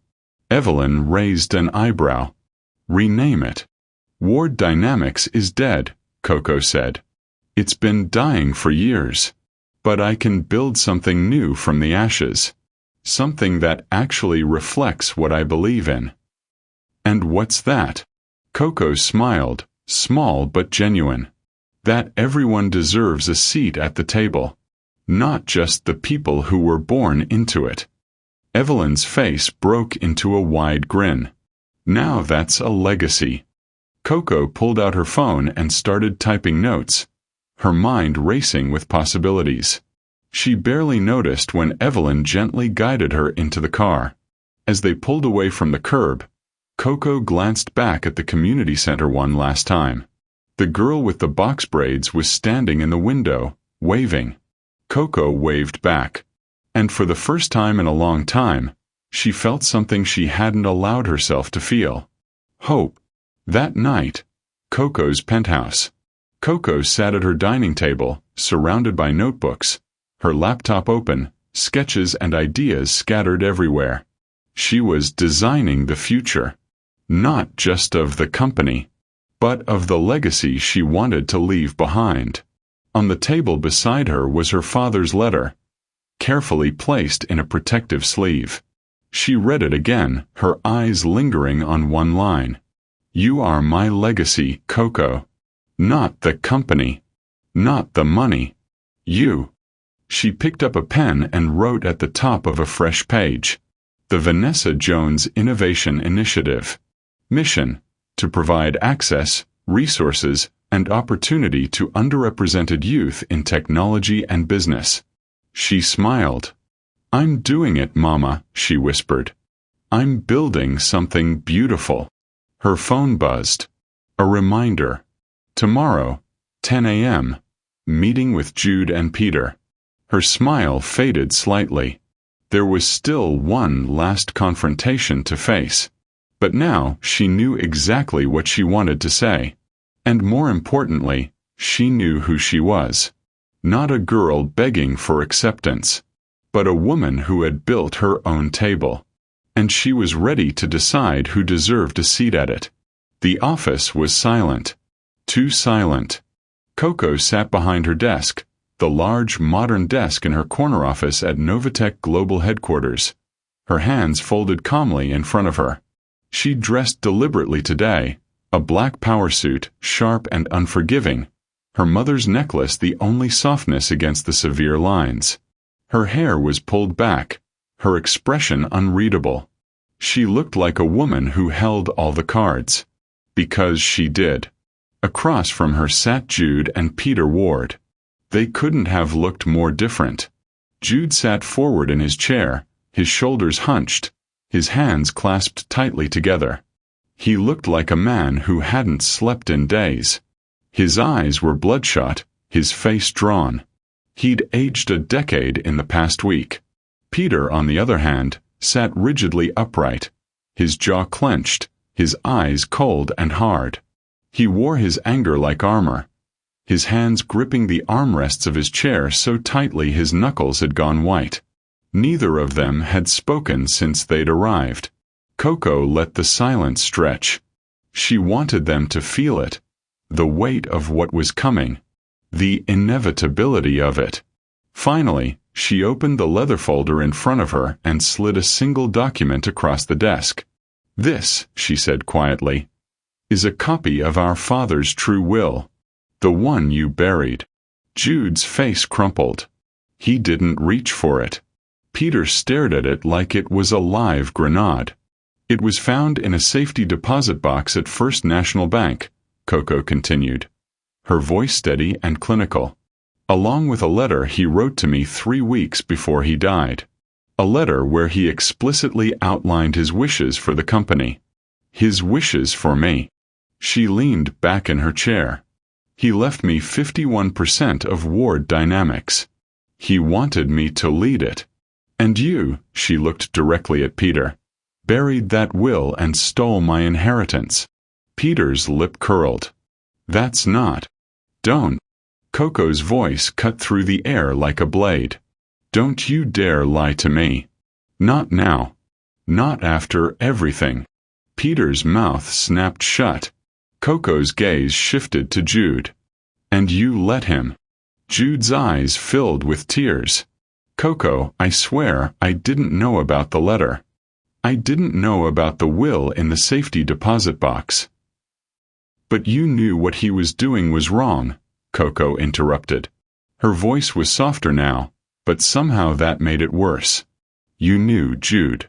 And you did nothing." Jude covered his face with his hands. Coco stood and walked slowly around the desk. She stopped a few feet in front of them, her arms crossed.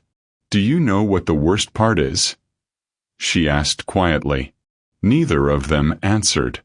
"The worst part is that I spent 10 years hating you. 10 years building this empire brick by brick, just so I could stand in front of you one day and make you feel as small as you made me feel." Her voice trembled, just slightly. "And now that I'm here, now that I have everything I ever wanted, I just feel tired." She turned away from them, looking out the floor-to-ceiling windows at the city below. "I thought this would fix me," she continued. "I thought if I could take back what you stole, if I could prove that I was better, smarter, stronger, then maybe I'd finally feel like I was enough." She paused. "But I don't." Jude's voice came out broken. "Coco, I'm so sorry." Coco turned back to face him, her eyes hard. "You're sorry," she repeated. "You're sorry now. Because you got caught. Because I won." "No," Jude said desperately. "I've been sorry for 10 years. Every single day.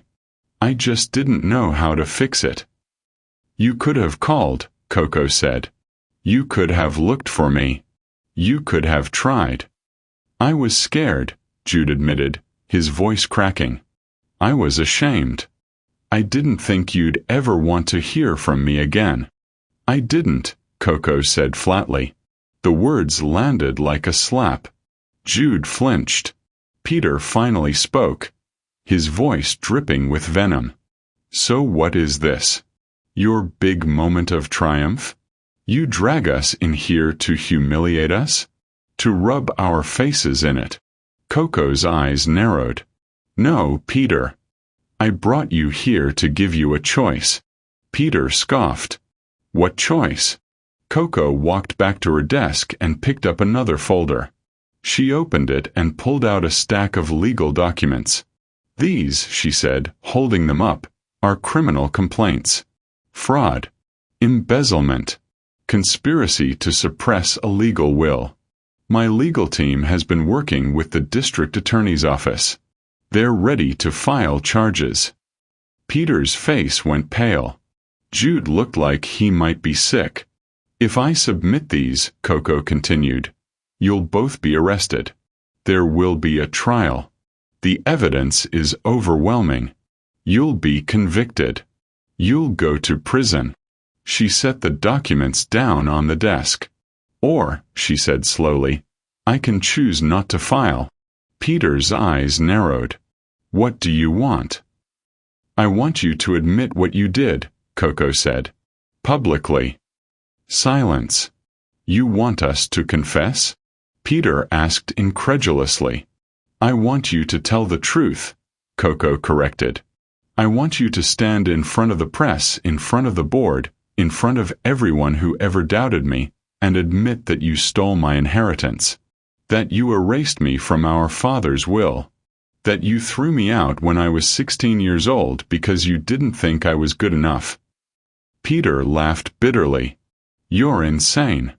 I'm giving you a way out, Coco said coldly. You confess, you step down from any remaining positions quietly, and I don't press charges. You get to walk away with your freedom. And our reputations destroyed, Peter spat. Your reputations are already destroyed, Coco said. The only question is whether you lose your freedom too. Peter shot to his feet. This is extortion. No, Coco said calmly. This is justice. Peter turned to Jude. Are you going to let her do this to us? Jude stared at the floor, his face a mask of anguish. Jude. Peter barked.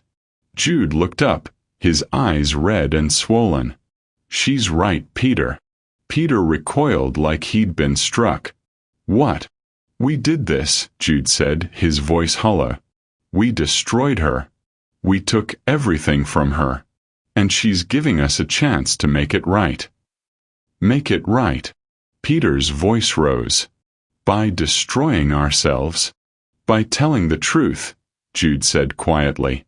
Peter stared at him, disbelief and fury warring on his face. Then he turned back to Coco. You know what? Fine. You want the truth? Here it is. He stepped closer, his voice low and venomous. You were never supposed to be part of this family. Your mother was a nobody. A charity case Dad felt guilty about. And you. He sneered. You're just a reminder of his biggest mistake. The room went deathly still.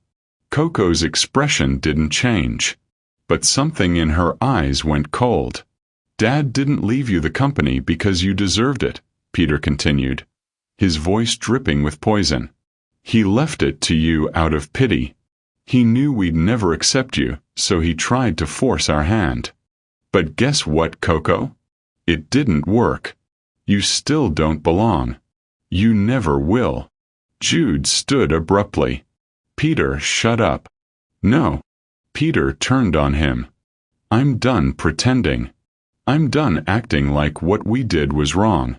We protected this company from being handed over to some.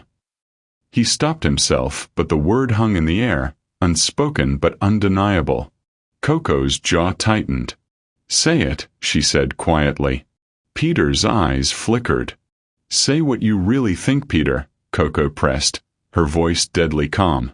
Finish the sentence. Peter's face twisted with rage. You want me to say it? Fine. You're not one of us. You never were. You're not a ward. You're just some black girl who got lucky because our father couldn't keep it in his pants. The words echoed in the silence. Jude looked horrified. Peter, for God's sake.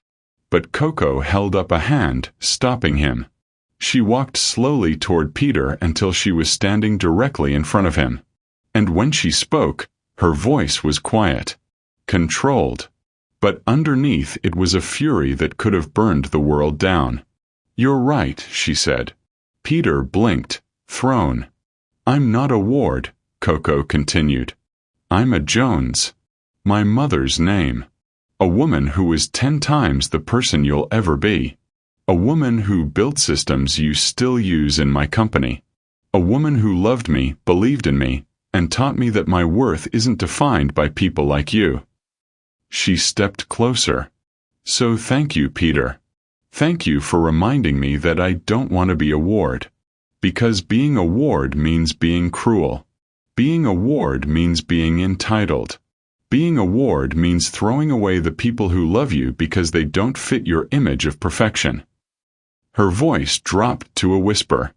I'd rather be a Jones any day. Peter's face was bright red, his breathing ragged.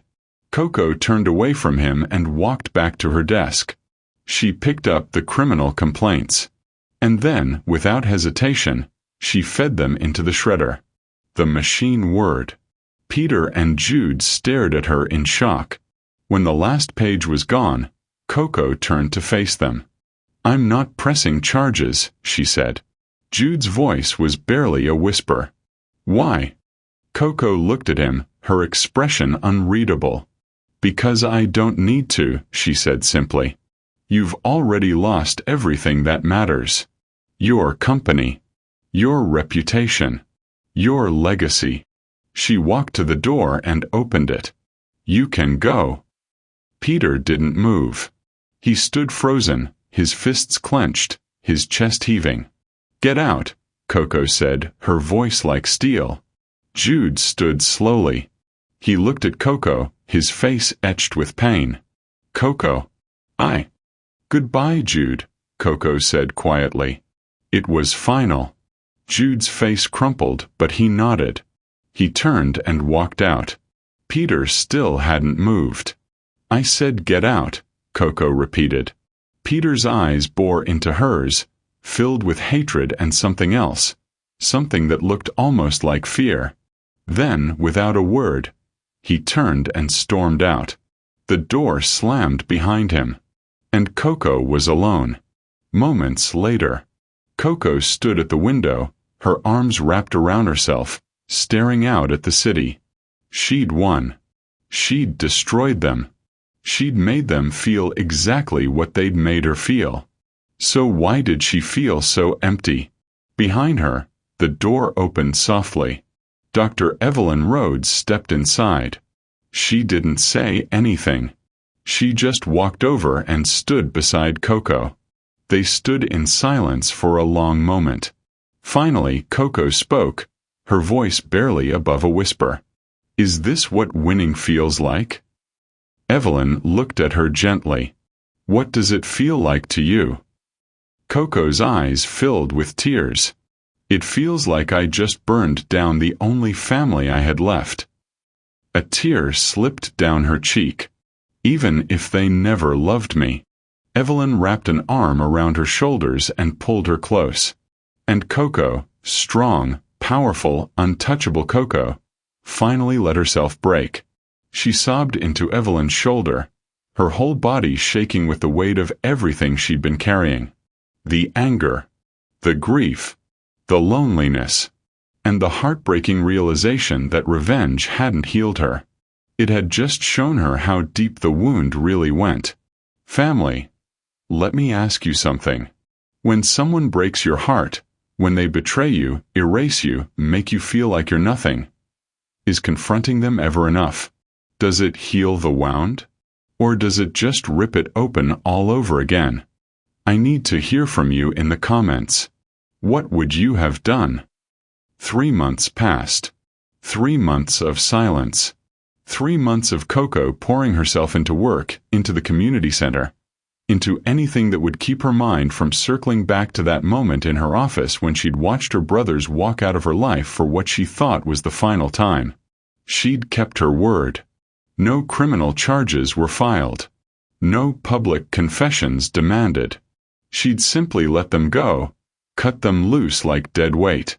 And yet, somehow, she was the one who still felt tethered to the wreckage. Novatech Global Headquarters. Coco's office.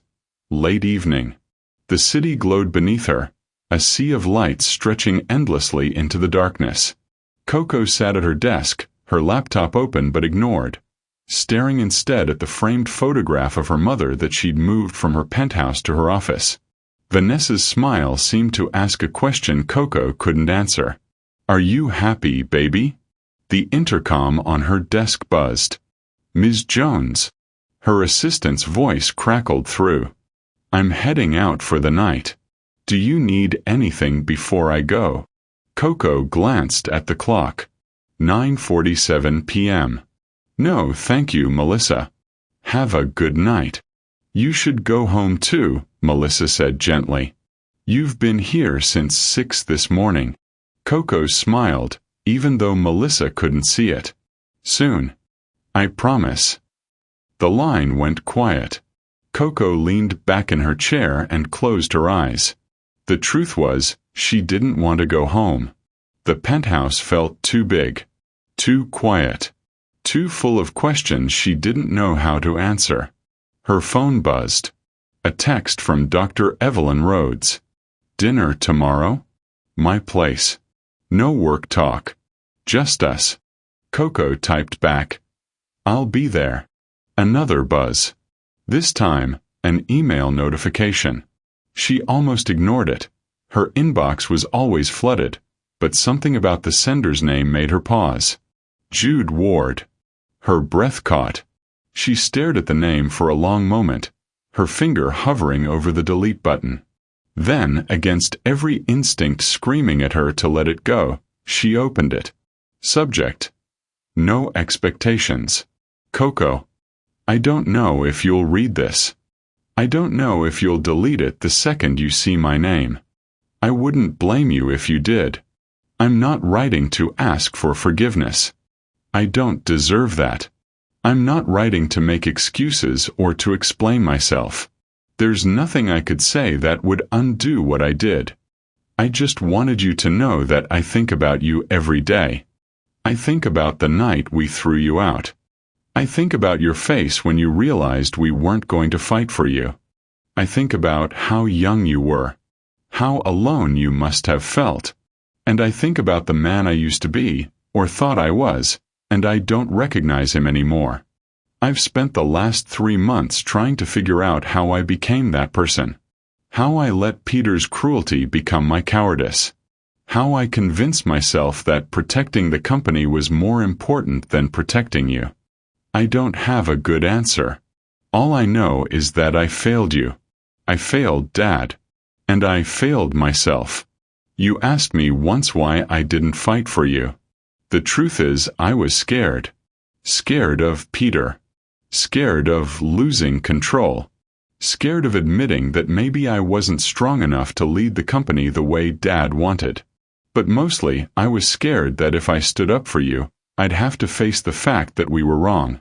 That I was wrong. And I wasn't brave enough to do that. You were 16 years old, and you were braver than I've ever been. I know you've moved on. I know you've built something incredible. I see the news. I see what you're doing with the Vanessa Jones Innovation Initiative. I see the way you're changing lives. And I'm proud of you. I know I don't have the right to say that. But I am. I'm not asking you to respond to this. I'm not asking for anything. I just wanted you to know that I'm sorry. And that I'm trying to be better. I started volunteering at a youth center in Harlem, teaching financial literacy to kids who remind me of you. Smart, hungry, overlooked. It doesn't undo what I did. But maybe, in some small way, it honors who you've become. I hope you're happy, Coco. I hope you've found peace. You deserve it more than anyone I know. Jude. Coco read the email 3 times. Then she closed her laptop and pressed her palms against her eyes. She didn't cry.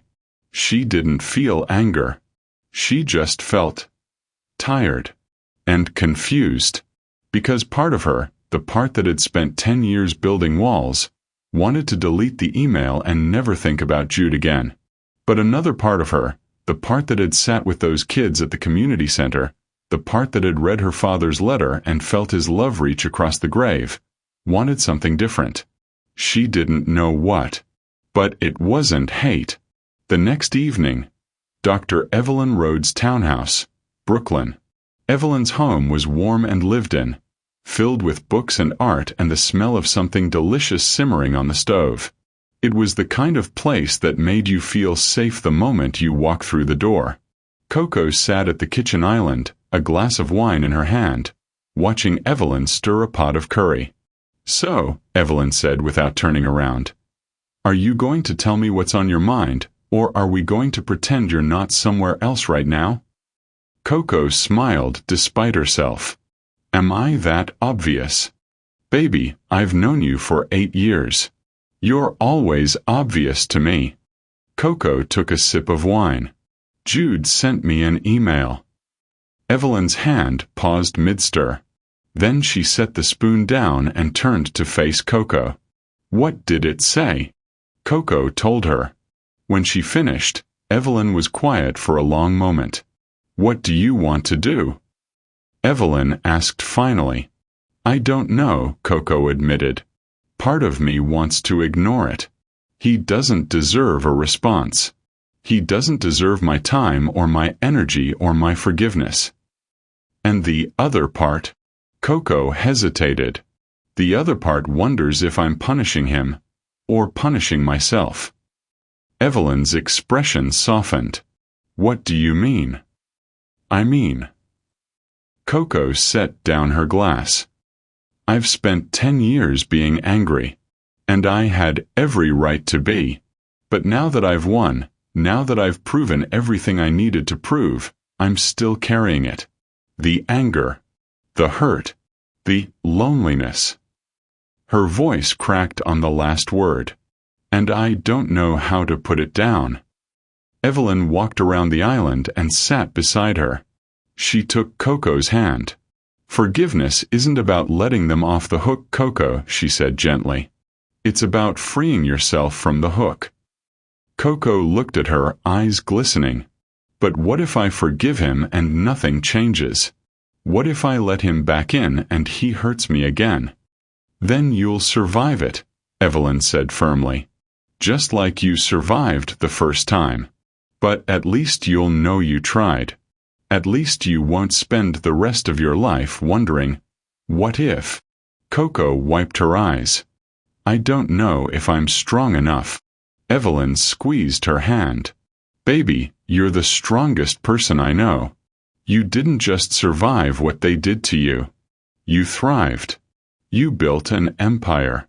You're changing lives. She paused. But strength isn't just about fighting. Sometimes it's about letting go. About choosing peace over being right. Coco was silent for a long time. Then she said quietly, What would you do? Evelyn smiled. I'd ask myself one question. 10 years from now, what choice will I be proud of? The one where I held on to my anger? Or the one where I chose to see if healing was possible? Coco closed her eyes. She already knew the answer. 1 week later, Riverside Youth Center, Harlem. Coco stood outside the community center, her hands buried in the pockets of her coat. It was a cold November afternoon, the kind where the wind cut through layers and the sky hung low and gray. She'd spent the past week thinking, praying, trying to figure out what she wanted. And finally she'd decided. She pulled open the door and stepped inside. The lobby was bustling as usual. Kids working on homework, volunteers chatting, the hum of life and hope filling the space. Jasmine spotted her immediately and rushed over. Ms. Jones, I didn't know you were coming today. I wasn't planning to, Coco admitted. But I heard you have a new financial literacy instructor? Jasmine's face lit up. Yes. He's amazing. Former corporate executive. He's been volunteering for the past 2 months. The kids love him. Can I meet him? Coco asked. Of course. He's in the back classroom. Jasmine led her down the hallway. And when they reached the door, Coco saw him through the window. Jude. He stood at the front of a small classroom, sleeves rolled up, a whiteboard marker in hand, explaining compound interest to a group of teenagers who were actually paying attention. He looked different. Lighter somehow. Like a man who'd finally put down a weight he'd been carrying for too long. Coco's chest tightened. Jasmine knocked lightly and pushed the door open. Sorry to interrupt. Jude, you have a visitor. Jude turned. And when he saw Coco, His face went pale. The marker slipped from his fingers and clattered to the floor. For a moment, neither of them moved. The kids looked between them, confused. Then Coco said quietly, "Can we talk?" Jude nodded, his voice hoarse. "Yeah, of course." He turned to the class. "Take 5, guys. Work on the practice problems." The kids murmured among themselves as Jude followed Coco out into the hallway. They walked in silence until they reached a quiet corner near the back exit. Coco turned to face him. Jude looked terrified. "I got your email," Coco said. Jude swallowed hard. "I didn't think you'd read it." "I almost didn't." Silence. Then Coco said, "Why are you here, Jude?" "Because I needed to do something that mattered," Jude said quietly. "I needed to stop being the person I was and start being the person I should have been." Coco studied him. "And who's that?" "I don't know yet," Jude admitted. "But I'm trying to figure it out." Coco nodded slowly. Then she said, "I can't forgive you." Jude's face fell, but he nodded. "I understand." "Not yet," Coco added. Jude looked up, hope flickering in his eyes. "I need time," Coco continued. "I need to see that this," she gestured toward the classroom, "isn't just guilt. Or penance. I need to know that you've actually changed." "I have," Jude said desperately. "I swear, Coco, I—" "Then prove it," Coco interrupted. "Not to me. To yourself. Keep showing up. Keep doing the work. And maybe, one day we can try to be something other than enemies." Jude's eyes filled with tears. "I don't deserve that chance." "No," Coco agreed. "You don't." She paused. "But I'm giving it to you anyway." Jude let out a shaky breath. "Thank you." Coco nodded. Then she turned to leave. "Coco," Jude called after her. She stopped. "I'm proud of you," he said, his voice breaking. "I know I don't have the right to say that. But I am." Coco didn't turn around. But her voice, when it came, was soft. "I know." And then she walked away. Outside the center, Coco stood on the sidewalk, taking deep, steadying breaths. Her phone buzzed. A text from Evelyn. "How'd it go?" Coco typed back, "I think I just chose peace." 3 dots appeared. Then, "Proud of you, baby. That takes real strength." Coco smiled. She looked back at the community center one last time. Then she got into her car and drove toward whatever came next. 6 months later, the Vanessa Jones Innovation Center. Grand opening day. The morning broke clear and bright over Harlem, sunlight spilling across the streets like liquid gold. The building stood proud on the corner of 125th and Lenox. 5 stories of glass and steel and promise. The exterior was modern but warm, with wide windows that seemed to invite the world inside. Across the front entrance, in bold, elegant letters, were the words, "The Vanessa Jones Innovation Center, where brilliance meets opportunity." Coco stood across the street, her hands wrapped around a cup of coffee, staring at the building she dreamed into existence. It had taken 6 months of construction, planning, fundraising, and sheer force of will. But it was here. Real. Tangible. A place where kids who looked like her, kids who'd been told they didn't belong, that they weren't good enough, that they should dream smaller, could come and build futures no one could take from them. Dr. Evelyn Rhodes appeared beside her, her own coffee in hand, a proud smile on her face. "You ready?" Evelyn asked. Coco took a deep breath. "I think so." "You think so?" Evelyn raised an eyebrow. "Baby, you've been ready for this your whole life." Coco smiled, but her eyes were glassy. "I just wish she could see it." Evelyn squeezed her shoulder. "She does. Trust me." Vanessa sees everything you've done. And she's so damn proud. Coco nodded, blinking back tears. Across the street, people were beginning to gather. News vans, photographers, community members, kids from the Riverside Youth Center, dressed in their best clothes, buzzing with excitement. And standing near the entrance, looking nervous and out of place, was Jude. He wore a simple navy suit, his hands shoved in his pockets, his eyes scanning the crowd until they landed on Coco. He raised a hand in a tentative wave. Coco hesitated. Then she waved back. Evelyn noticed. "You invited him." "I did," Coco said quietly. "How do you feel about that?" Coco considered the question. "Honestly, I don't know. But it felt like the right thing to do." Evelyn nodded. "Growth looks good on you." Coco smiled. Learned from the best. They crossed the street together, weaving through the growing crowd. As they approached the entrance, Jasmine Torres appeared, a clipboard in hand and a massive grin on her face. "Ms. Jones. Dr. Rhodes." Jasmine's energy was infectious. "Everything's ready. The mayor's here, the press is set up, and the kids are literally vibrating with excitement." Coco laughed. "Then let's not keep them waiting." The ceremony. The ribbon-cutting ceremony took place in front of the building, beneath a sky so blue it looked painted. A small stage had been set up, draped in the center's colors, deep purple and gold.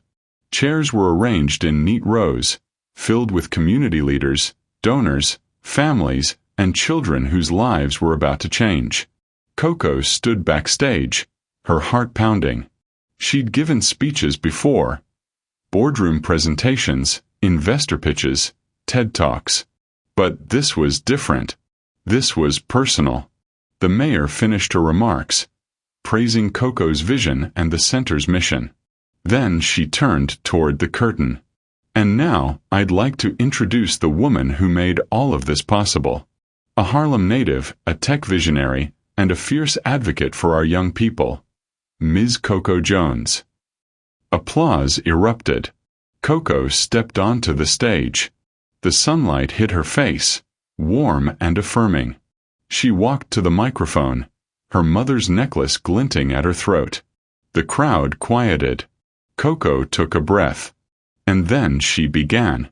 "Good morning," Coco said, her voice steady but full of emotion. "And thank you all for being here." She paused, looking out at the sea of faces. "When I was 16 years old, I lost everything." The crowd leaned in. "I lost my father. I lost my home. I lost the family I thought would protect me. And I found myself standing on a street corner not far from here, with nothing but a duffel bag and a necklace my mother had left me." She touched the necklace. "I didn't know where I was going. I didn't know how I was going to survive. All I knew was that I had to keep moving. Because if I stopped, if I let the weight of it crush me, I'd never get back up." Her voice grew stronger. "So I worked. I studied. I taught myself to code in libraries and community centers just like the one that used to be on this block. I slept on couches and in shelters. I ate meals I didn't pay for because kind strangers saw a kid who needed help and decided to give it." She looked directly at the children in the front rows. "And every single day I told myself the same thing my mother used to tell me. Baby, you're not here to fit in. You're here to stand out." A few people in the crowd nodded, murmuring in agreement. "This building," Coco continued, gesturing behind her, "is named after my mother, Vanessa Jones. She was a software engineer at a time when women, especially black women, weren't supposed to be in tech. She was brilliant, kind, and fearless. And she taught me that my worth wasn't determined by who accepted me. It was determined by who I chose to become." Her voice cracked slightly. "She didn't live to see me build Novatech. She didn't live to see me reclaim my father's company. She didn't live to see this moment. Coco's eyes shimmered with unshed tears. But I hope, I pray that somewhere she knows, that she sees what her love made possible.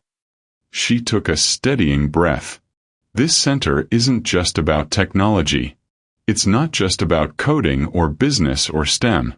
It's about giving kids what I didn't have, a community that believes in them, a space that says, "You belong here. Your voice matters. Your dreams are valid." The crowd erupted in applause. Coco waited for it to quiet. "I can't give you a perfect life," she said, her voice soft but fierce. "I can't promise that the world will be fair. I can't promise that people won't doubt you or try to make you feel small." She leaned forward. "But I can promise you this. If you walk through those doors, you will find people who see you, who will fight for you, who will give you the tools to build a future that no one can take away." She straightened. "Because that's what my mother did for me. And now it's what I'm going to do for you." The applause was deafening. People rose to their feet, a standing ovation that rolled through the crowd like a wave. Coco's vision blurred with tears, but she smiled. She looked out at the faces, young and old, hopeful and hungry, and she felt something she hadn't felt in a long, long time. Peace. After the ceremony, the ribbon was cut. The doors were opened. Children flooded into the building, their voices echoing off the walls as they explored classrooms filled with brand-new computers, makerspaces, art studios, and a library that smelled like fresh paint and possibility. Coco stood in the lobby, watching them, her heart full to bursting. Evelyn appeared beside her. "You did it, baby." Coco nodded, unable to speak. A small voice piped up behind them. "Ms. Jones." Coco turned. It was the girl with the box braids, the one from the Riverside Youth Center. She looked different now. Taller, maybe. More confident. "Hey," Coco said, kneeling down to her level. "I remember you." The girl smiled shyly. "I just wanted to say thank you. For this. For believing in us." Coco's throat tightened. "You don't have to thank me." "Yes, I do," the girl said seriously. "Because you showed me that people like us can do big things. And now I'm gonna be a software engineer. Just like your mom." Coco's eyes filled with tears. She pulled the girl into a hug. "You're going to be amazing," Coco whispered. "I know it." When the girl ran off to join her friends, Coco stood, wiping her eyes. Evelyn handed her a tissue. "You okay?" Coco laughed through her tears. "Yeah. I'm perfect." An hour later, as the crowd began to thin, Coco found Jude standing near the back of the lobby, staring up at a large mural on the wall. It was a portrait of Vanessa Jones, beautiful, vibrant, her eyes full of warmth and wisdom. Beneath it, a quote in elegant script. "You're not here to fit in. You're here to stand out." Vanessa Jones. Coco approached quietly. "She would have loved this," Jude said without turning around. Coco stopped beside him. "You think so?" "I know so." Jude's voice was thick. "She was always the best of us. Even when we didn't deserve her." They stood in silence for a moment. Then Jude said, "I've been coming here. To volunteer. Jasmine said you approved it." "I did," Coco confirmed. Jude turned to look at her, his eyes red-rimmed. "Why?" Coco considered the question. "Because holding on to anger was killing me," she said finally. "And because I needed to see if people could actually change." "And?" Jude's voice was barely a whisper. "Do you think they can?" Coco looked at him, really looked at him. The man standing in front of her wasn't the same person who'd thrown her out 10 years ago. He was quieter, humbler, broken in ways that seemed to have rebuilt him into something better. I think you have, Coco said softly. Jude's breath hitched. I'm not saying I've forgiven you, Coco continued. I'm not even sure what forgiveness looks like yet. But I see what you're doing. And it matters. Jude nodded, tears streaming down his face. I'm so sorry, Coco. For everything. I know I can never undo it, but Jude, Coco interrupted gently. I know. He looked at her, his face crumpling. Coco hesitated. Then she stepped forward and for the first time in 10 years, she hugged her brother. Jude froze. Then he wrapped his arms around her and held on like she was the only thing keeping him afloat. I don't deserve this, he choked out. No, Coco agreed quietly. But maybe that's the point. They stood there for a long moment. Two broken people trying to find their way back to something that resembled family. When they finally pulled apart, Jude wiped his eyes. What about Peter? He asked. Coco's expression hardened slightly. Peter made his choice. He's still angry. Still bitter. Still blaming everyone but himself. Jude nodded sadly. I tried to reach out to him. He won't speak to me. That's his loss, Coco said. You can't save someone who doesn't want to be saved. Jude looked at her with something like awe. When did you get so wise? Coco smiled. I had a good teacher. She glanced back at the mural of her mother. Actually, I had the best. That evening, Coco's penthouse. The sun was setting, painting the sky in shades of amber and rose. Coco stood at her window, a glass of wine in her hand, looking out at the city she'd conquered. But for the first time, she wasn't thinking about what she'd taken back. She was thinking about what she'd built. The center. The kids. The legacy. Her phone buzzed. A text from Jasmine. The kids are already asking when you're coming back. You've created something magical, Ms. Jones. Coco smiled and typed back. Tell them I'll be there next week. And call me Coco. Another text came in, this time from Jude. Thank you. For today. For giving me a chance. I won't waste it. Coco stared at the message for a long moment. Then she replied, I know you won't. She set the phone down and walked over to her mother's photograph. I did it, Mama, she whispered. I became everything you said I could be. And I didn't have to lose myself to do it. She touched the glass. I hope I made you proud. In the silence of the penthouse, she could almost hear her mother's voice. I was always proud of you, baby. Always. Coco smiled through her tears. And for the first time in her life, she believed it. 1 year later, the headline in Forbes read, Coco Jones, the billionaire CEO redefining legacy and giving back. Beneath it, a photo of Coco standing in front of the Vanessa Jones Innovation Center, surrounded by smiling children. The article detailed her journey, from disinherited teenager to self-made billionaire. It talked about Novatech Global's continued success. It highlighted the Innovation Center, which had expanded to 3 additional locations across the country. And it mentioned, briefly, that Jude Ward now served as Director of Community Outreach for the center. No mention of Peter, who had quietly disappeared from public life, reportedly living in Europe and refusing all interviews. The article ended with a quote from Coco. Success isn't about how much you take. It's about how much you give. My mother taught me that. And everything I do is to honor her memory and lift up the next generation of dreamers who've been told they don't belong. Because they do. We all do. Coco sat in her office, reading the article on her tablet.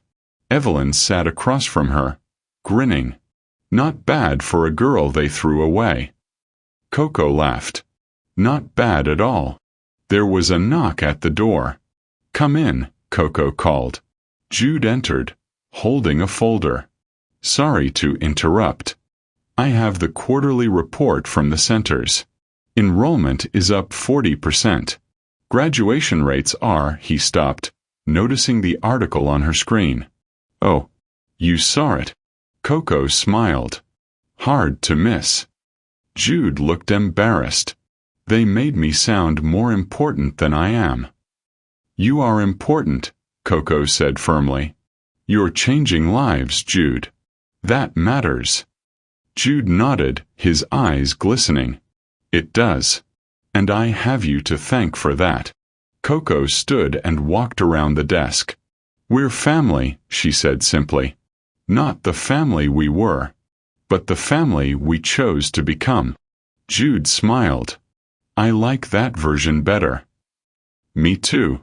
Evelyn stood. Well, I'll leave you two to it. I've got a board meeting. She hugged Coco. Proud of you, baby. Always. Love you, Evelyn, Coco said. When she left, Jude hesitated. Coco. Yeah. Do you ever wonder what Dad would think? If he could see us now. Coco looked out the window at the skyline, at the buildings that bore her mother's name, at the empire she'd built not from his legacy, but from her own strength. I think, she said slowly, he'd be surprised. Maybe a little humbled. But mostly, I think he'd be proud. She turned back to Jude. Not because I took back the company, but because I turned it into something that actually matters. Jude nodded. He'd be right to be. Coco smiled. And in that moment, standing in the office she'd earned, surrounded by the life she'd built, with her brother, her real brother now, beside her, Coco Jones finally felt something she'd been chasing for 10 years. Whole. Thank you for watching this story to the end. If you love this story, you will surely enjoy the next one. It's crazier and more intriguing than you can ever imagine. So do check it out. Click on the image showing on your screen right now to watch the next one.